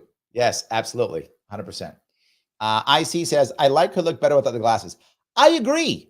I mean, I don't know if it matters at all, but I do. I like her better without glasses. I do. That's my personal opinion. But she should do whatever makes her feel good, right? If she prefers that, awesome. She should enjoy as she sees fit. But I prefer her without glasses also. It's my personal view. Pinkerbell says, Nomiki, yes, she is here. Absolutely. Nomiki and I met on Dan Abrams on News Nation, I think, about a year ago, maybe about a year ago. And then I found out we're both in Queens. So from then on, yeah. So yeah, I think News Nation a year ago. So yeah. Peace Logic goes, she's on the hill, right? She is. Absolutely, she is. Yes, absolutely.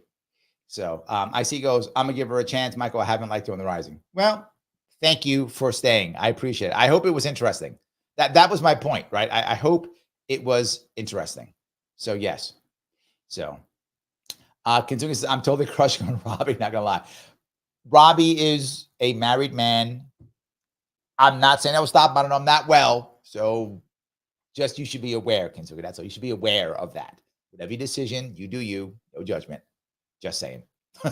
So yes. The AC says it was a way of denigrating Bernie followers. Oh, Bernie bros. I agree with you. I mean, I knew a lot of women in the, and that was my point. And I hope that was clear for a lot of you, right? When Bernie was up rocking and rolling, a lot of people who were on the Bernie, on the Bernie train, as men and women. It wasn't just men. It did sound cool. I thought it sounded cool. But no, it wasn't a male dominant. Pickleball, same thing. Bernie Bros was dismissive smear. Yeah, it was not, it wasn't accurate, is what I would say. I didn't take it as dismissive. I took it as endearing. That's how I took it. But a lot of them came to me afterwards, right? When the Democratic Party trashed Bernie, things changed tremendously, and a lot of people just walked away. I'm thinking about if you were around for that, you probably saw it. A lot of people walked away. It was not great. So yes, Patty says I was a Bernie bro. Larry is 63 years old, and I left the left. Yes, thank you for that, Patty. Exactly right. After the Democrats screwed Bernie, a lot of people just left. They did, absolutely.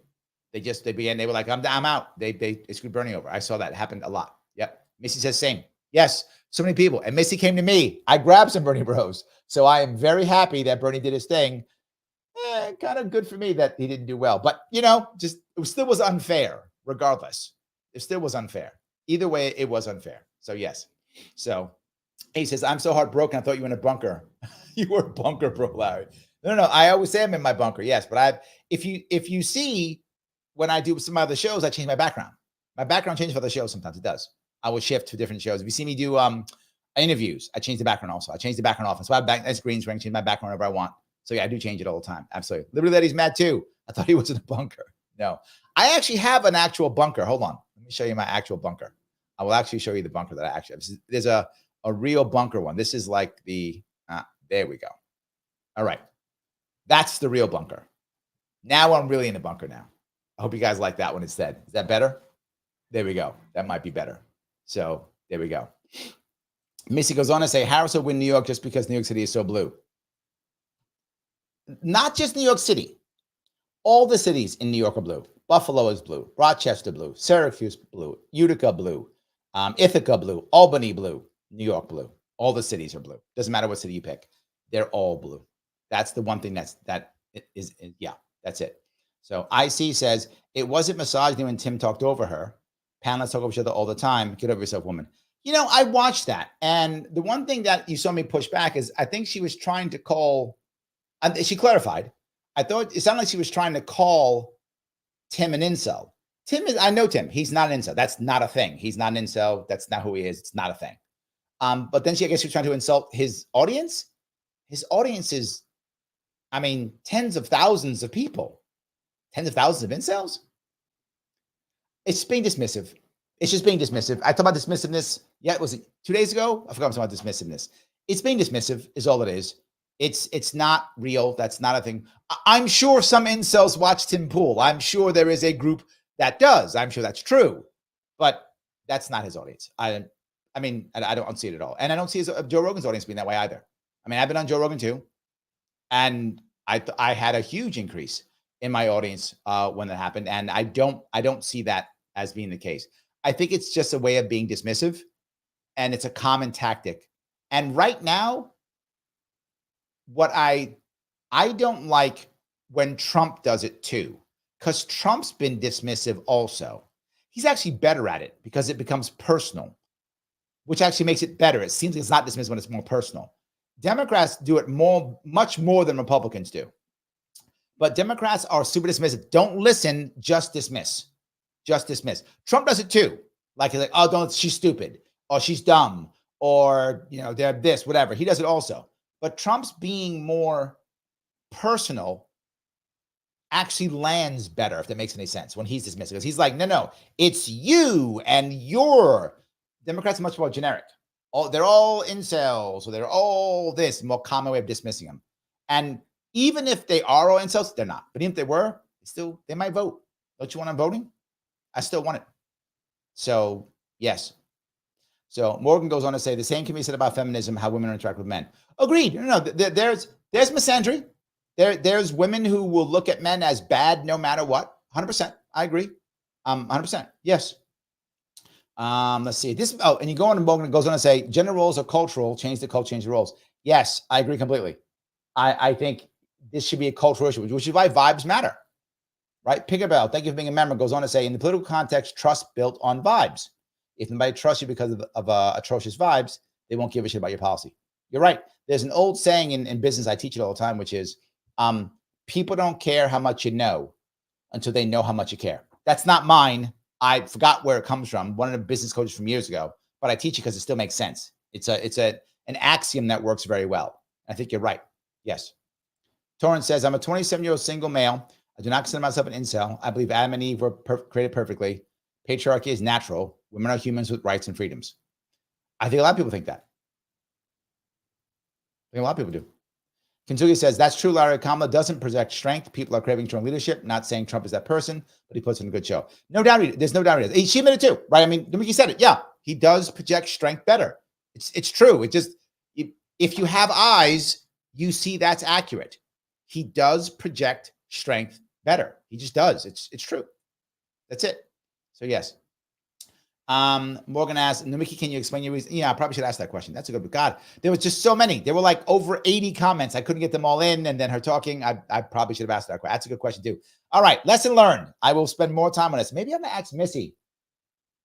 Missy, I should have asked you to go through them too. All right, guys, I will make a change in the way we do things from this one. Thank you for what you've done. I appreciate it. So yes, I will do this. This is a good question.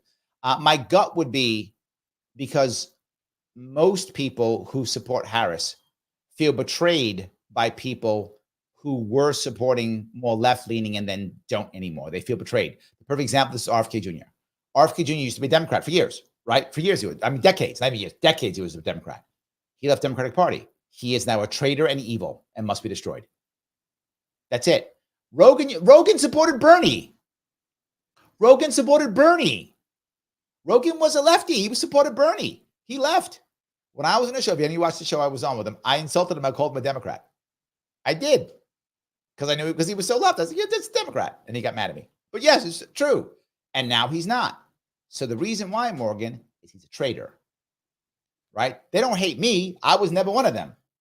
I'm just some dude. He was one of them. He's a traitor. That's the reason. So yes. Peace out. Thank you for the $5. Keep up the good work, Larry. Another great show. I'm just a logical noob. You continue to educate me. Thank you. Oh, I appreciate that, my friend. I'm trying my best to keep this going on and showing you guys some different views and ideas, because I want you to understand that we have a lot of work to do if we want something like change, right? We want some change. Yes. So, all righty. Is it Ulzrin? Ulzrin says there's a large amount of misandry on TikTok and disagreeing with progressives online makes you an incel. There is, when it comes to misandry, TikTok is the home of it compared to any other of the, you're right. It's the worst. If you want to see man bashing, TikTok is the place. That there's more man bashing than any place else. I mean, relative to other places, it isn't that bad at all, but compared to, I'm sorry, man bashing is that big of a deal on TikTok. I'm sorry, on Twitter, Facebook. There's some, you can always find man bashing. You find woman bashing too, don't get me wrong, you can find it all. But if you're looking for the place where the majority of it is, boom, TikTok. TikTok is full of man bashing. Yes, that's an accurate statement. You are correct. Yes. All right. Blue Moon says, isn't Nomiki big with the Dems? She is. She works for them. She's with them. She's on board. 100%. She probably has nothing else to talk about but gender wars. But sure, yeah, I agree with some women will never vote Trump. Yeah, I think you're right on both of those, Blue Moon. I agree on both of those. I do. Yes. Yes. All righty. I'm going to grab some more of these members if I can grab some of those. Let's see. Blue Moon goes on as a Univision. It's just MSNBC in Spanish. That's very good. I like that. Fierce Independence says, I don't agree with Nomiki's approach. Labeling integrity of people and using ad hominem attacks is the foundation of strong arguments. Well, the problem is, right, the problem with this is it's not going to work. We know the data is clear on this. Saying Trump bad doesn't work against Trump. It doesn't. You've got to say, I'm good, not Trump is bad, right? It doesn't work. We know this already. The Trump bad stuff is done. We've heard Trump bad forever. If you're still good with Trump, you're good with Trump. If you're not good with Trump, you're not good with Trump. It's got to be, I'm good. And that's the hard part. This, I tease all the time about Orange Man bad. And I tease Orange Man bad, not because you're not supposed to say your opponent's bad. All opponents say the other opponent's bad. That's a common thing. But we've heard this literally for 8 years now. Was it more? Maybe 9 years even. We've heard it for 9 years now. And it's every answer. And you can't have every answer, right? You just can't have every answer being other guy bad, ad hominem.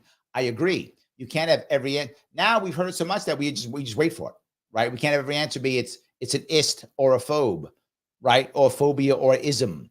It doesn't work anymore. 100%. Pickerbell says, Larry describing vibes. Yes, that was my whole point. You're right, Pickerbell. You've read me. That was my hope. My whole point was people are talking about this policy issue, and I'm talking, I think a lot of this is vibes. I think a lot of it is vibes. That's what I think. So I'm with you. I think a whole lot more. I think more is vibes than we want to even imagine. I think a lot of it is. So, Ron, thank you for being a member. Thank you for being a member. In my view, policy is where Harris comes up short. She has failed to distinguish herself from Biden. This part's true also. I know Nomiki does not agree or doesn't want to agree. Either one doesn't agree. I think Harris, her messaging isn't landing well. Bernie's message landed well. Whether you agree with him or not, whether you think Bernie was a great guy or a bad guy, his message hit home. Boom, hit home. Boom, hit home. Boom, hit home. It kept hitting home every single time.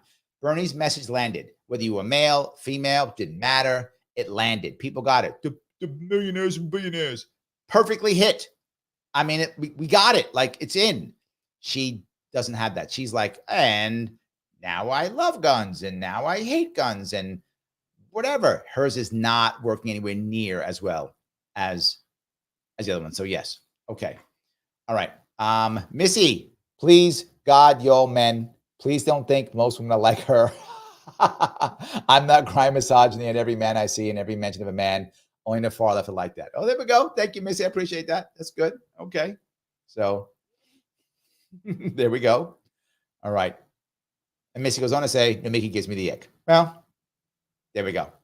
Chris Independent says, third-party candidates are better. I would agree. Yes, I would agree. So, all righty. Okay. Adrian goes on to say, 70 billion in foreign aid, endless war, genocide in Gaza, no policy change. Dick Cheney gushed over, using the judiciary to suppress the vote. Bad vibes. Yes. And I think a response to that would absolutely be, but Trump is bad too. He gave that would be the response that you would get. But I agree with you. I'm not saying you're wrong. That would be the agreement on that one. James says, has feminism taken over politics? I think a chunk of it has. You have more women organizing. You have more women voting. You have more educated women registered. I think it is beginning to. You find a lot of feminized language popping up. I think it's happening. I think you see it. The question is, will there be a tipping point, or will there be a backlash? Either one. I don't know. Could be either one of those. I'm not really sure. So Peace goes on to say, Robbie on the Hill always wins. He's made a Mickey. Maybe. But I'm not sure if that was the same when Brianna Joy Gray was around. Brianna Joy Gray is like she knows how to. She does know how to do that. That's for sure. So, yeah, maybe. So, all righty. Lunatic Libertarian says, higher education, nothing but programming. I didn't want to push back on that aspect because it would have been a whole separate conversation, and I knew we were limited on time. If I could have had it for 3 hours, I might have kept going. But I think education is not the answer at all. I don't think that at all. Education is great, but it's not for everybody. And I think part of the reason why we are having these issues is because we've pushed our youngsters into going to college no matter what, not going to college if you have a plan. And she talked about college debt. You know who has all the college debt? Not all, the huge amount. Women. They went to college. They're all in debt. And they're all broke. you see a whole bunch of women in trouble now. They're making more money than ever and going bankrupt. They're making more money and they're in more debt than ever. Why? They all went to college, so they can get these great jobs. And the jobs aren't that great. They never were that great. That the problem, for those of you who will fight me and go, no, Larry, education is everything. Okay. They're giving you stats from 10 or 15 years ago. Now, if you got stats from 10 or 15 years ago, that means you followed someone throughout their entire career. So from 10 or 15 years ago, that person's 65 or older. We're talking someone who's 80 or 90 now. That's where the stats are from. Now, if you're 80 now, you went to college, what, 55 years ago, 50 years ago, 60 years ago? You went to college in the 60s and 70s. So if you went to college in the 60s and 70s, even 80s, yes, that was true. You made tons more money by then. But you go to college now to make more money? It's not true. It's not accurate. Goldman Sachs, look it up if you want to. Goldman Sachs is studying this like 10 years ago saying, if you're not going to an Ivy League school, why are you going to college? It does not make any sense. Don't go. They said it made no sense. Goldman Sachs, not me making this up. Goldman Sachs 10 years ago. The data people are bringing up to say that going to get an education is the way to make money is data that doesn't matter anymore. College now is getting more and more expensive and giving you nothing in return. College now, unless you have a plan, like I want to be a lawyer, I'm going to be a doctor, I'm going to be an engineer, right? I know what I'm going to do. I have a plan. I want to be a professor. I have a plan in my career to go to college. If that's true, awesome, go to college. Is that true? Why are you going to college?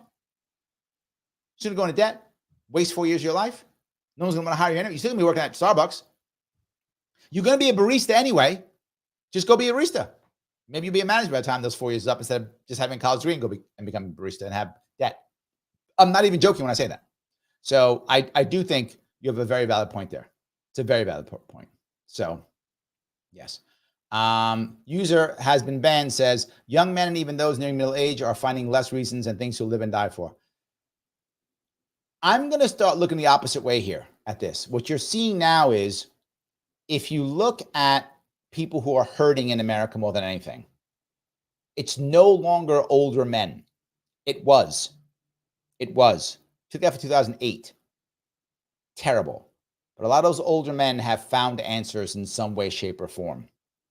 Who suffer, and it was older men, and now it's younger men who are suffering, and older women. They're suffering now. They're trying to find reasons to live. You're right. A lot of older women are getting divorced, are on their own, are having trouble finding purpose because their kids are leaving. So if those who had kids, they are struggling. You can see it. It's happening everywhere. And how do you know this? Larry, where's this data coming from?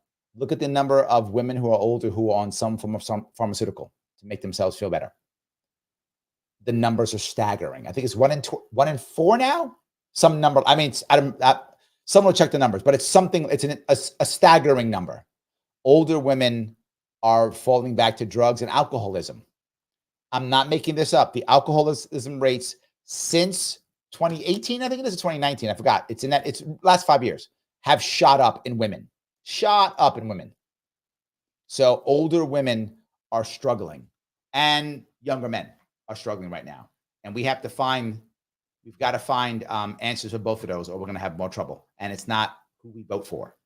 That's for sure. And most people aren't talking about it. Only person talking about it, RFK Jr. Only one. Another one. So Sassy says, Nomiki is another mouthpiece for the Democrats and legacy media. Listener for a while. She's part of the group that looks down on us. I'm not sure where she leans on legacy media. She's been part of independent media too. I feel like she's on the border of those two. I feel like she's on a border. So yeah, I think so. Rick says, I wish I had notification of this. I always look for when Larry is going on. No notes on YouTube. You can always subscribe to both YouTubes, by the way, right? I have a Larry Sharpe YouTube and I have a Sharpe Way YouTube.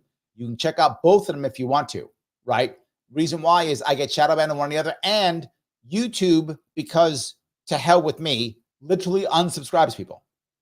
Ask Missy. She's watched it. Just do it.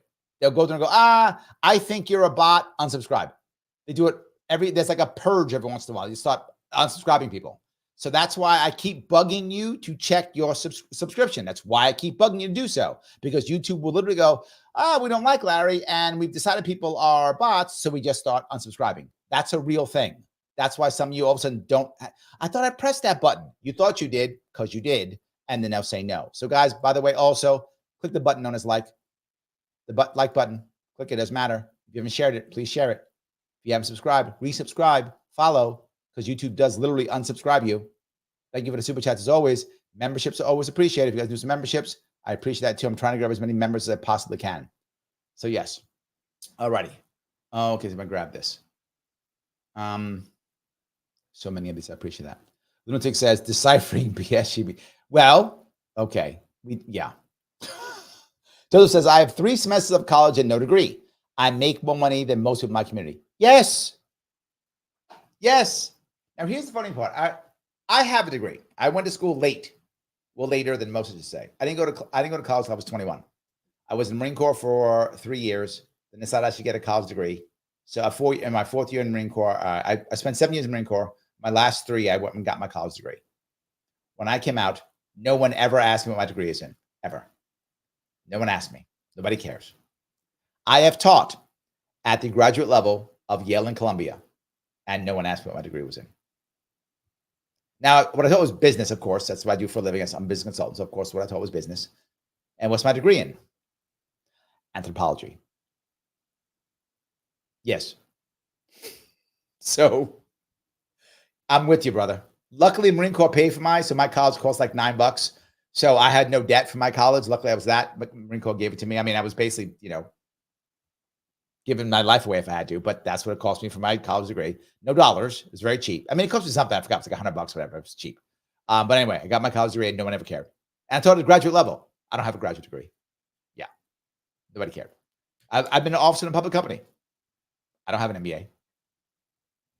That's my point. Everything I'm telling you, I'm not saying that education is useless. I'm saying it is not the panacea, and you should get an education when you have a plan. That's when it matters. If you don't have a plan, why are you going to college? It is just debt, debt, and debt. Liberty Lady says, echo chamber my ass. This also is something which I think people use as an excuse. Oh, if you don't believe me, it's because you're in an echo chamber. Maybe the opposite. Maybe I don't believe you because I'm not in an echo chamber.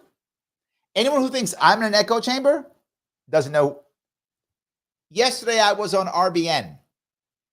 I was a guest in the Revolutionary Blackout Network. They are literally communists and socialists. Literally, they will tell you that. They are communists and socialists. They will tell you that. Yes, they are. Yes. Openly say it. I was on that network yesterday. So, and I had Nomiki Konst on just an hour ago, 45 minutes ago. Echo chamber is one thing I'm not in. If you follow my work, you know I am not an echo chamber at all. I was on stage with Maj Touré and Dr. Cornel West talking about freedom this summer. That is not an echo chamber. Not at all. So that doesn't work if you follow me. Simply not true. Not true at all. Anyway, Genjin 88, education is a concern, which I agree with Nomiki. I say I'm not on the same page. I think we need people who want to do things more than anything else. Really. I think people need to do things. That's what I like. Kim, thank you for being a member. Harris pulls from the people who love a good sob story and have routine pity parties. I remember someone saying that there was another reason why some people were more Democrat than Republican. And the idea was autonomy. What do I mean by that? The more autonomy you have in your job and your life, the more likely you are not a Democrat. The less autonomy you have in your job and life, the more likely you are a Democrat. I don't know if that's true. Someone said that. That would kind of go with what you're saying if that's true. If it's true, right? So if you were to spend more time feeling like I'm a victim, you might be more of that versus I'm not a victim, I can do things. So maybe, I don't know if that's true, but I know someone said that. So yes. Yeah, maybe. Rick says, thank you for being a member, Rick. I see Nomiki as being a more normie Democrat than other past rising hosts like Bree, Crystal, Katie Halper, and Kim Iverson. Agreed. Yes. If you look at people like Brianna, Katie Halper, and Kim Iverson, they're not Democrats, right? In fact, Kim is kind of like a real, Kim goes all over in a politics. She's really more like an independent in that regard. Brianna is a leftist.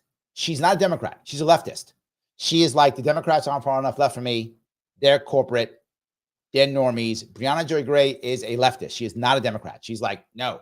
Brianna Joy Gray, she was she Bernie's communication director? I forgot. She was a high level in the Bernie campaign. And when she left, she was like, oh, we lost Bernie? I'm still left. I don't care. I'm still left. So she stayed. She is still left. Absolutely. So yeah, you're correct. Nomiki's much more establishment. Nomiki was at the DNC. She's much more establishment than Brianna Joy Gray was. I think you're totally correct. Yeah, absolutely. Daniel says that McDonald's thing was great. I agree. 100%. I agree. I think the McDonald's was wonderful. I think it worked perfectly. Look, you can love Donald Trump. You can hate him. The guy knows how to connect. He's good at it. Better than Harris. Right now, she may be true when you go to her events and people go and cry to her. Maybe. I'm not saying that's incorrect. But that's people who are already predisposed to that. Trump connects like anybody. He's just good at it. It's one of his skill sets. So, Kim, thank you for being a member. The NEAT crowd is how we fix this. No work, no taxes paid. It's like going on strike and paying taxes. Kim, not the right way of doing it. You don't want 8 million men sitting around unhappy. That's an army waiting to be plucked by some guy. I get what you're saying. I don't want to do that. Yes. Peace, thank you for $2. What's an incel? An incel is someone who is involuntarily celibate. That's what incel stands for.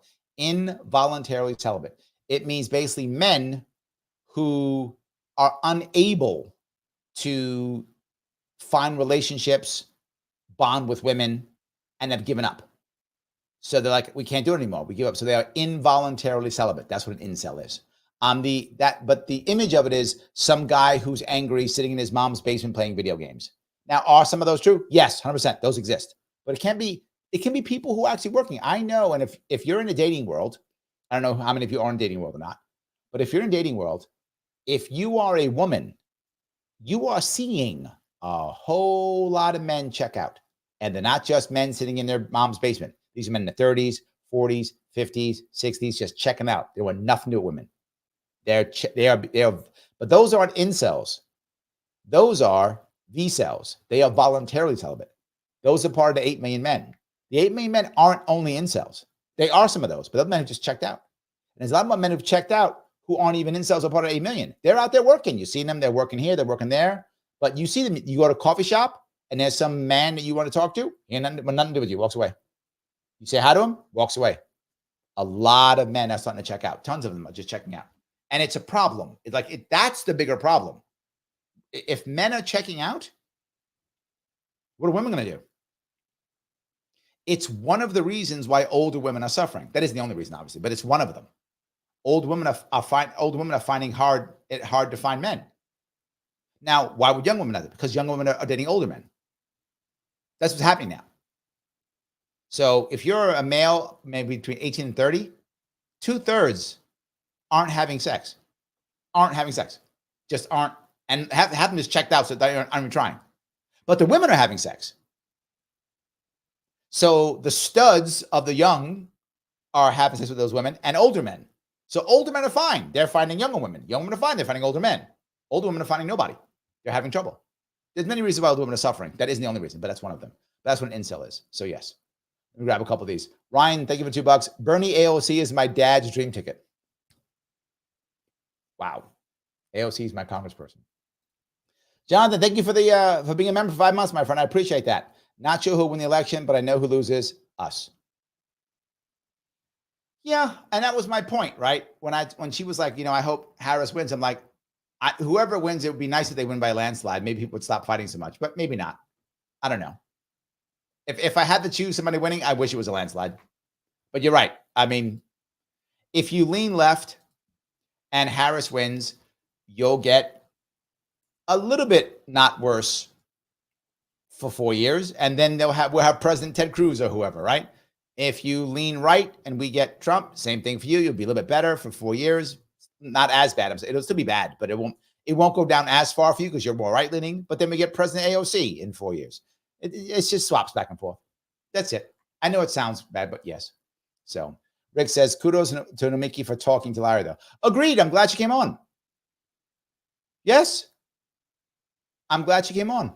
I'm glad we talked about it. I'm glad we had that conversation. I completely agree.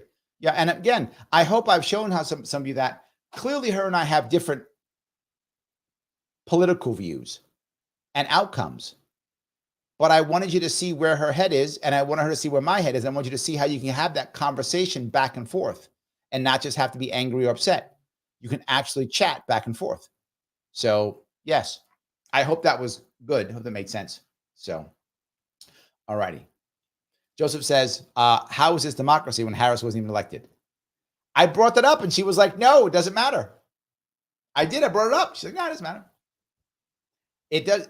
This is the thing to remember. When you say that every election is the end of the world, it doesn't matter what happens, you'll see, because there'll be no democracy if Trump wins. So whatever we do is okay because we have to stop the evil man, right? But Trump's the same thing. Oh, she's a Marxist, then it's going to be the end of the America. So whatever we do is okay. Whatever we do isn't okay, right? We do want to try to have a little bit of democracy. There's something. So Kim says, boomers are fed full of mainstream media, aka brainwashed. Agreed. I see it. You're right. I see it. Kim, you're on the nose. I see it all the time. I do see it. Johnson says, we like spicy Missy. Missy, go on. Do your thing. Do your thing, Missy. Go on. Absolutely. Ryan goes on. Missy, quite a few of us in the chat inside of you. Go on. If Joseph's like, Missy's on fire. There we go. Yes, keep going. I'm not worried about it. Yes. Kim goes on to say, the economy will win this election, I believe. If that's true, I think Trump would take it then, right? I think most people aren't looking at economists, right? And to be forward, I haven't looked at any of the plans, to be very forward, because I don't really care, but I haven't looked. Nomiki may be correct. Maybe the economists think that, Harris's plan's better. Maybe. I haven't looked at it. I still don't know if it matters. I think people are looking and saying, I don't like what's happening now. I want to change. And if they see that, if they believe that Trump is the change candidate, they're going to vote Trump. If they see Harris as the change candidate, they're going to vote Harris. And I do think the Harris campaign up front, and I said it here, did a very good job of turning the narrative, trying to make it as if Trump is the incumbent. But since then, I think Trump has pivoted. I've been telling you guys, Trump's ship is a big ship, and it had to make that deep turn, right? It took a long time. But I feel like it's kind of getting where it's got to be. And these last 2 weeks might be just what it needs. I think it's possible. Because remember, I was telling you how they hadn't changed the messaging, still doing some of the Biden messaging. It wasn't there yet. How they hadn't put together RFK and Tulsi Gabbard. That hadn't come together yet, right? And they weren't doing it. It was trying to turn. But if you remember today, Tulsi Gabbard officially joined the Republican Party. Did you guys see that? She officially joined the Republican Party. Yes, Tulsi's no longer a Democrat. A former Bernie supporter, the former deputy chair of the DNC, is now a Republican.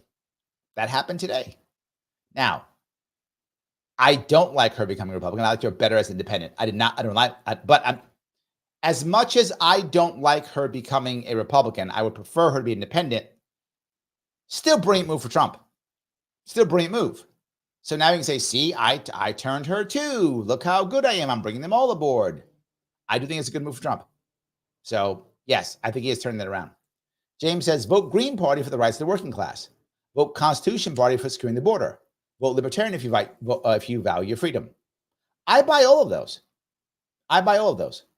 If there is a party now that is focusing heavily on the worker, I think the Green Party is probably one. You're right, probably number one for that one.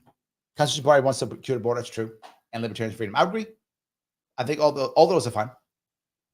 I agree. Yes. All right. Let's see here. Lieutenant Lunac says you can't reverse prices. You can, of course you can. Yeah, you're right. It's kind. Yeah, you could if you want. I mean, people lower prices. Happens all the time. Yes. So Joel says I was expecting her to say 16 Nobel laureates. Yeah. But if you notice, when she started going that road, I kind of pulled her off of it because all those things don't matter. It could be 16, 18, 5. If you don't respect the establishment, it doesn't matter. Right? That's the point.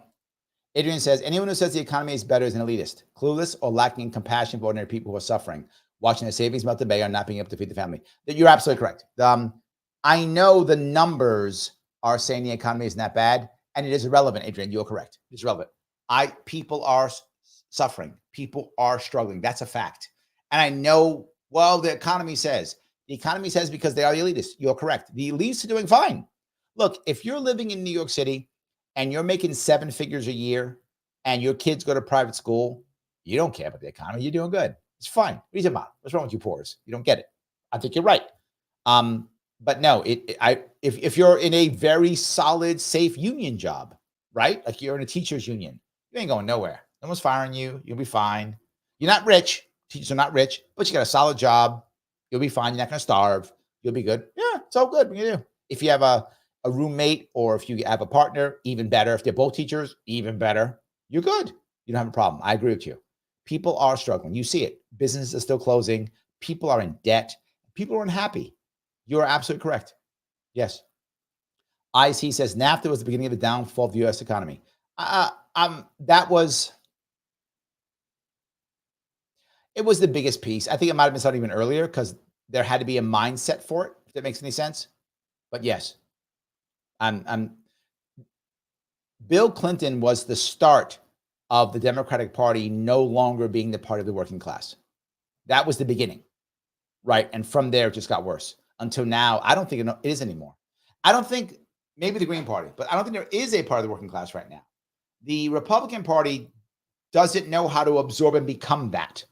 I think a lot of people, individual people, want the Republican Party to be the party of the working class, but it's spent so many years not being that. There's a culture of it not being that. If you go back to the 70s and 80s, the Republican Party was not the party of the working class at all. It wasn't. So it doesn't, I don't think it knows how to absorb that, how to talk to them. Trump does a good job of it. The rest are mediocre at it. I'm not sure they're there. I don't think the Republican Party is not, and the policies aren't there yet. The Republican Party is not it. I think people want it to be it because they know that the Democrats aren't. The Democrats are the party of educated women. They are, right? That's the unions that are behind her. She mentioned herself, like teachers, nurses, educated women, right? That doctors, educated women. Yes, absolutely. Yes. Peace Laws, thank you for the $5. I'm working hard to find the answers. What do we do, the people, to get rid of this corruption and really move the country forward? The number one thing we have to do is get people to actually see it, which is one of the things I try my best. In fact, tomorrow I may be doing a reaction video. Because of that, you've made me think, Peace. I may be doing that. All right. Because I always want to show you behind the curtains, right? Whenever I can. I may be doing that. Okay. Maybe I'll be doing that. All right. I might have to go. I might have to do that tomorrow because I got to find some more of that if I can. I have to find some more of that. All righty. Let me grab some more of these. So many. I wish I could grab all the comments, guys. It's just so many of them. I can't grab them all.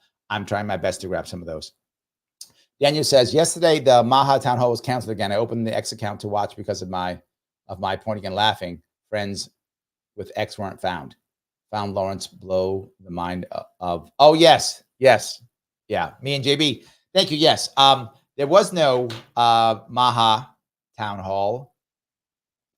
As I did say, there wouldn't be one. Remember that? I said there wouldn't be. I told you when the first one. I said the first one wasn't going to happen. And I said I don't think the second one was going to happen. I was right. Neither one happened.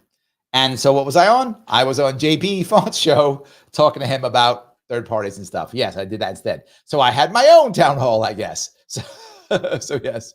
Ryan says Republicans' attitudes towards unions have changed drastically here in Missouri. Yes, Ryan, I think the Republican Party is not that party yet, but I think a lot of the people in it are trying to make it. They are trying to make it, right? That's the issue.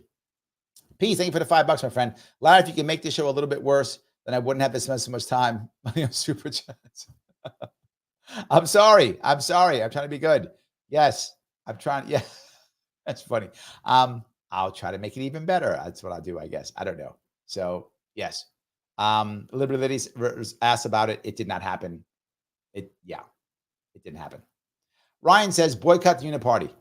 Yeah, that's a good idea. I like that idea. 100%. That's a very good idea. 100%. All righty. Let me see if I can grab us a couple more of these. Okay. The anti-corporate says, right, he's only going to be a dictator on day one. They're all dictators.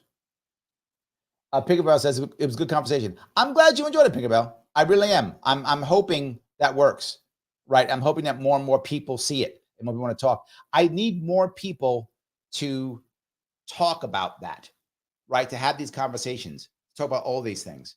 Yes. The AC says vol cells. I call them V cells, but I guess it could because incel, V cell, vol cells are a small group, but they're getting bigger. AC, they're getting bigger. If you look, I know a lot of men, obviously, and many men that I know, some divorced, some not. They do not want a woman. They don't want it in their lives. They don't want it. A lot of them have checked out. A lot. That's what I'm saying. Kintsugi says a date. What's that, lol? Yes, Kintsugi, not alone. There's a lot of people. The amount of women I meet who are 28 to 35 and never had a real relationship, like never had a real, boyfriend or girlfriend or, for a long time, like had a relationship.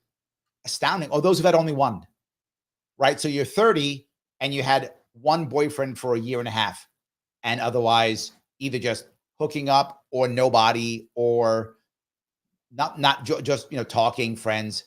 So common. This is a problem, Kintsugi, because again, as I mentioned before all the time, about 10% of women don't want a relationship, don't care, whatever, happy living alone, all good. But about 90% want a relationship. And they're struggling. Young women are dating older men, and older women are struggling to find relationships. They are struggling to find.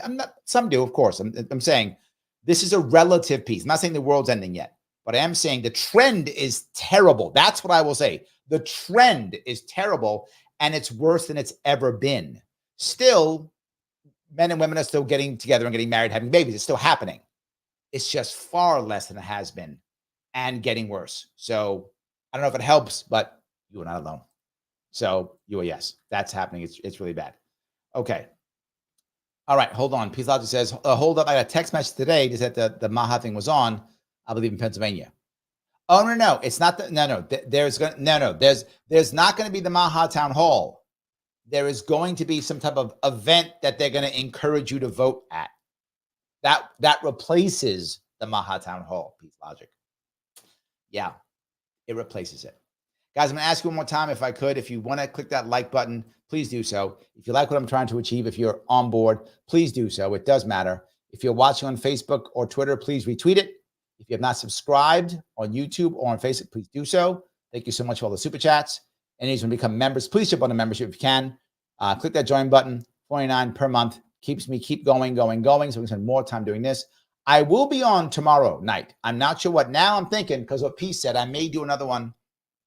I may do a reaction to a speech. You can see the background. I may do a reaction, or I'm not sure which one. But I will be on Friday right now with a guy who is against all of the car regulations, EVs and such. But I will eventually, this Saturday or Sunday, I may have to do a Joe Rogan show too, because Trump will be on Joe Rogan on Friday. So I'll be on tomorrow and Friday. Exactly what? I'm not sure yet, but it'll be 7 p.m. And please, as always, once this is over, please head on back and put down a comment for Mr. Rhythm, Mr. Algorithm. Hold on, Peace, you threw one more at me. All right. Can we turn Larry into a dating site? Dean, good-looking, intelligent, gay-looking for one person to share life with. All right, Dan, give me a second idea for a show. Okay, so hold on. Now why you guys give me homework? I was getting ready to sign off. Now I got homework to do. Thanks, Dean. All right. Number one is I got to think about, all right, I got to do one show on a review on, okay. Maybe I'll do Governor Hochul. I'll do a Thursday with Hochul. I'll do that. And then I'll do one on dating. I'll do a dating show. It's fine. I'll do a dating show too. Yes, you might say, Larry, what do you know about dating? All right. One of the things I used to do, this is your fault, Peace, your fault. One of the things I used to do is, okay, hold on. Ryan says, I let you push back on Nomiki gracefully. She had to think twice about her spewing her door. And that was the point. I'm glad you put that up because I like her. She's my friend. I don't want to be mean, but I do want her to be able to have a real conversation with some pushback. Absolutely. So yes. All righty. Larry Sharpe dating show. Okay. I'm not popping the balloon. No. Yes, I have a keto show. I got to do a keto show also. Yes, I will do a keto show. Yes. All righty. All right. Okay. Hold on. All right. But what I used to do, I haven't done it in a while, but I used to help women, believe it or not, in New York City get married.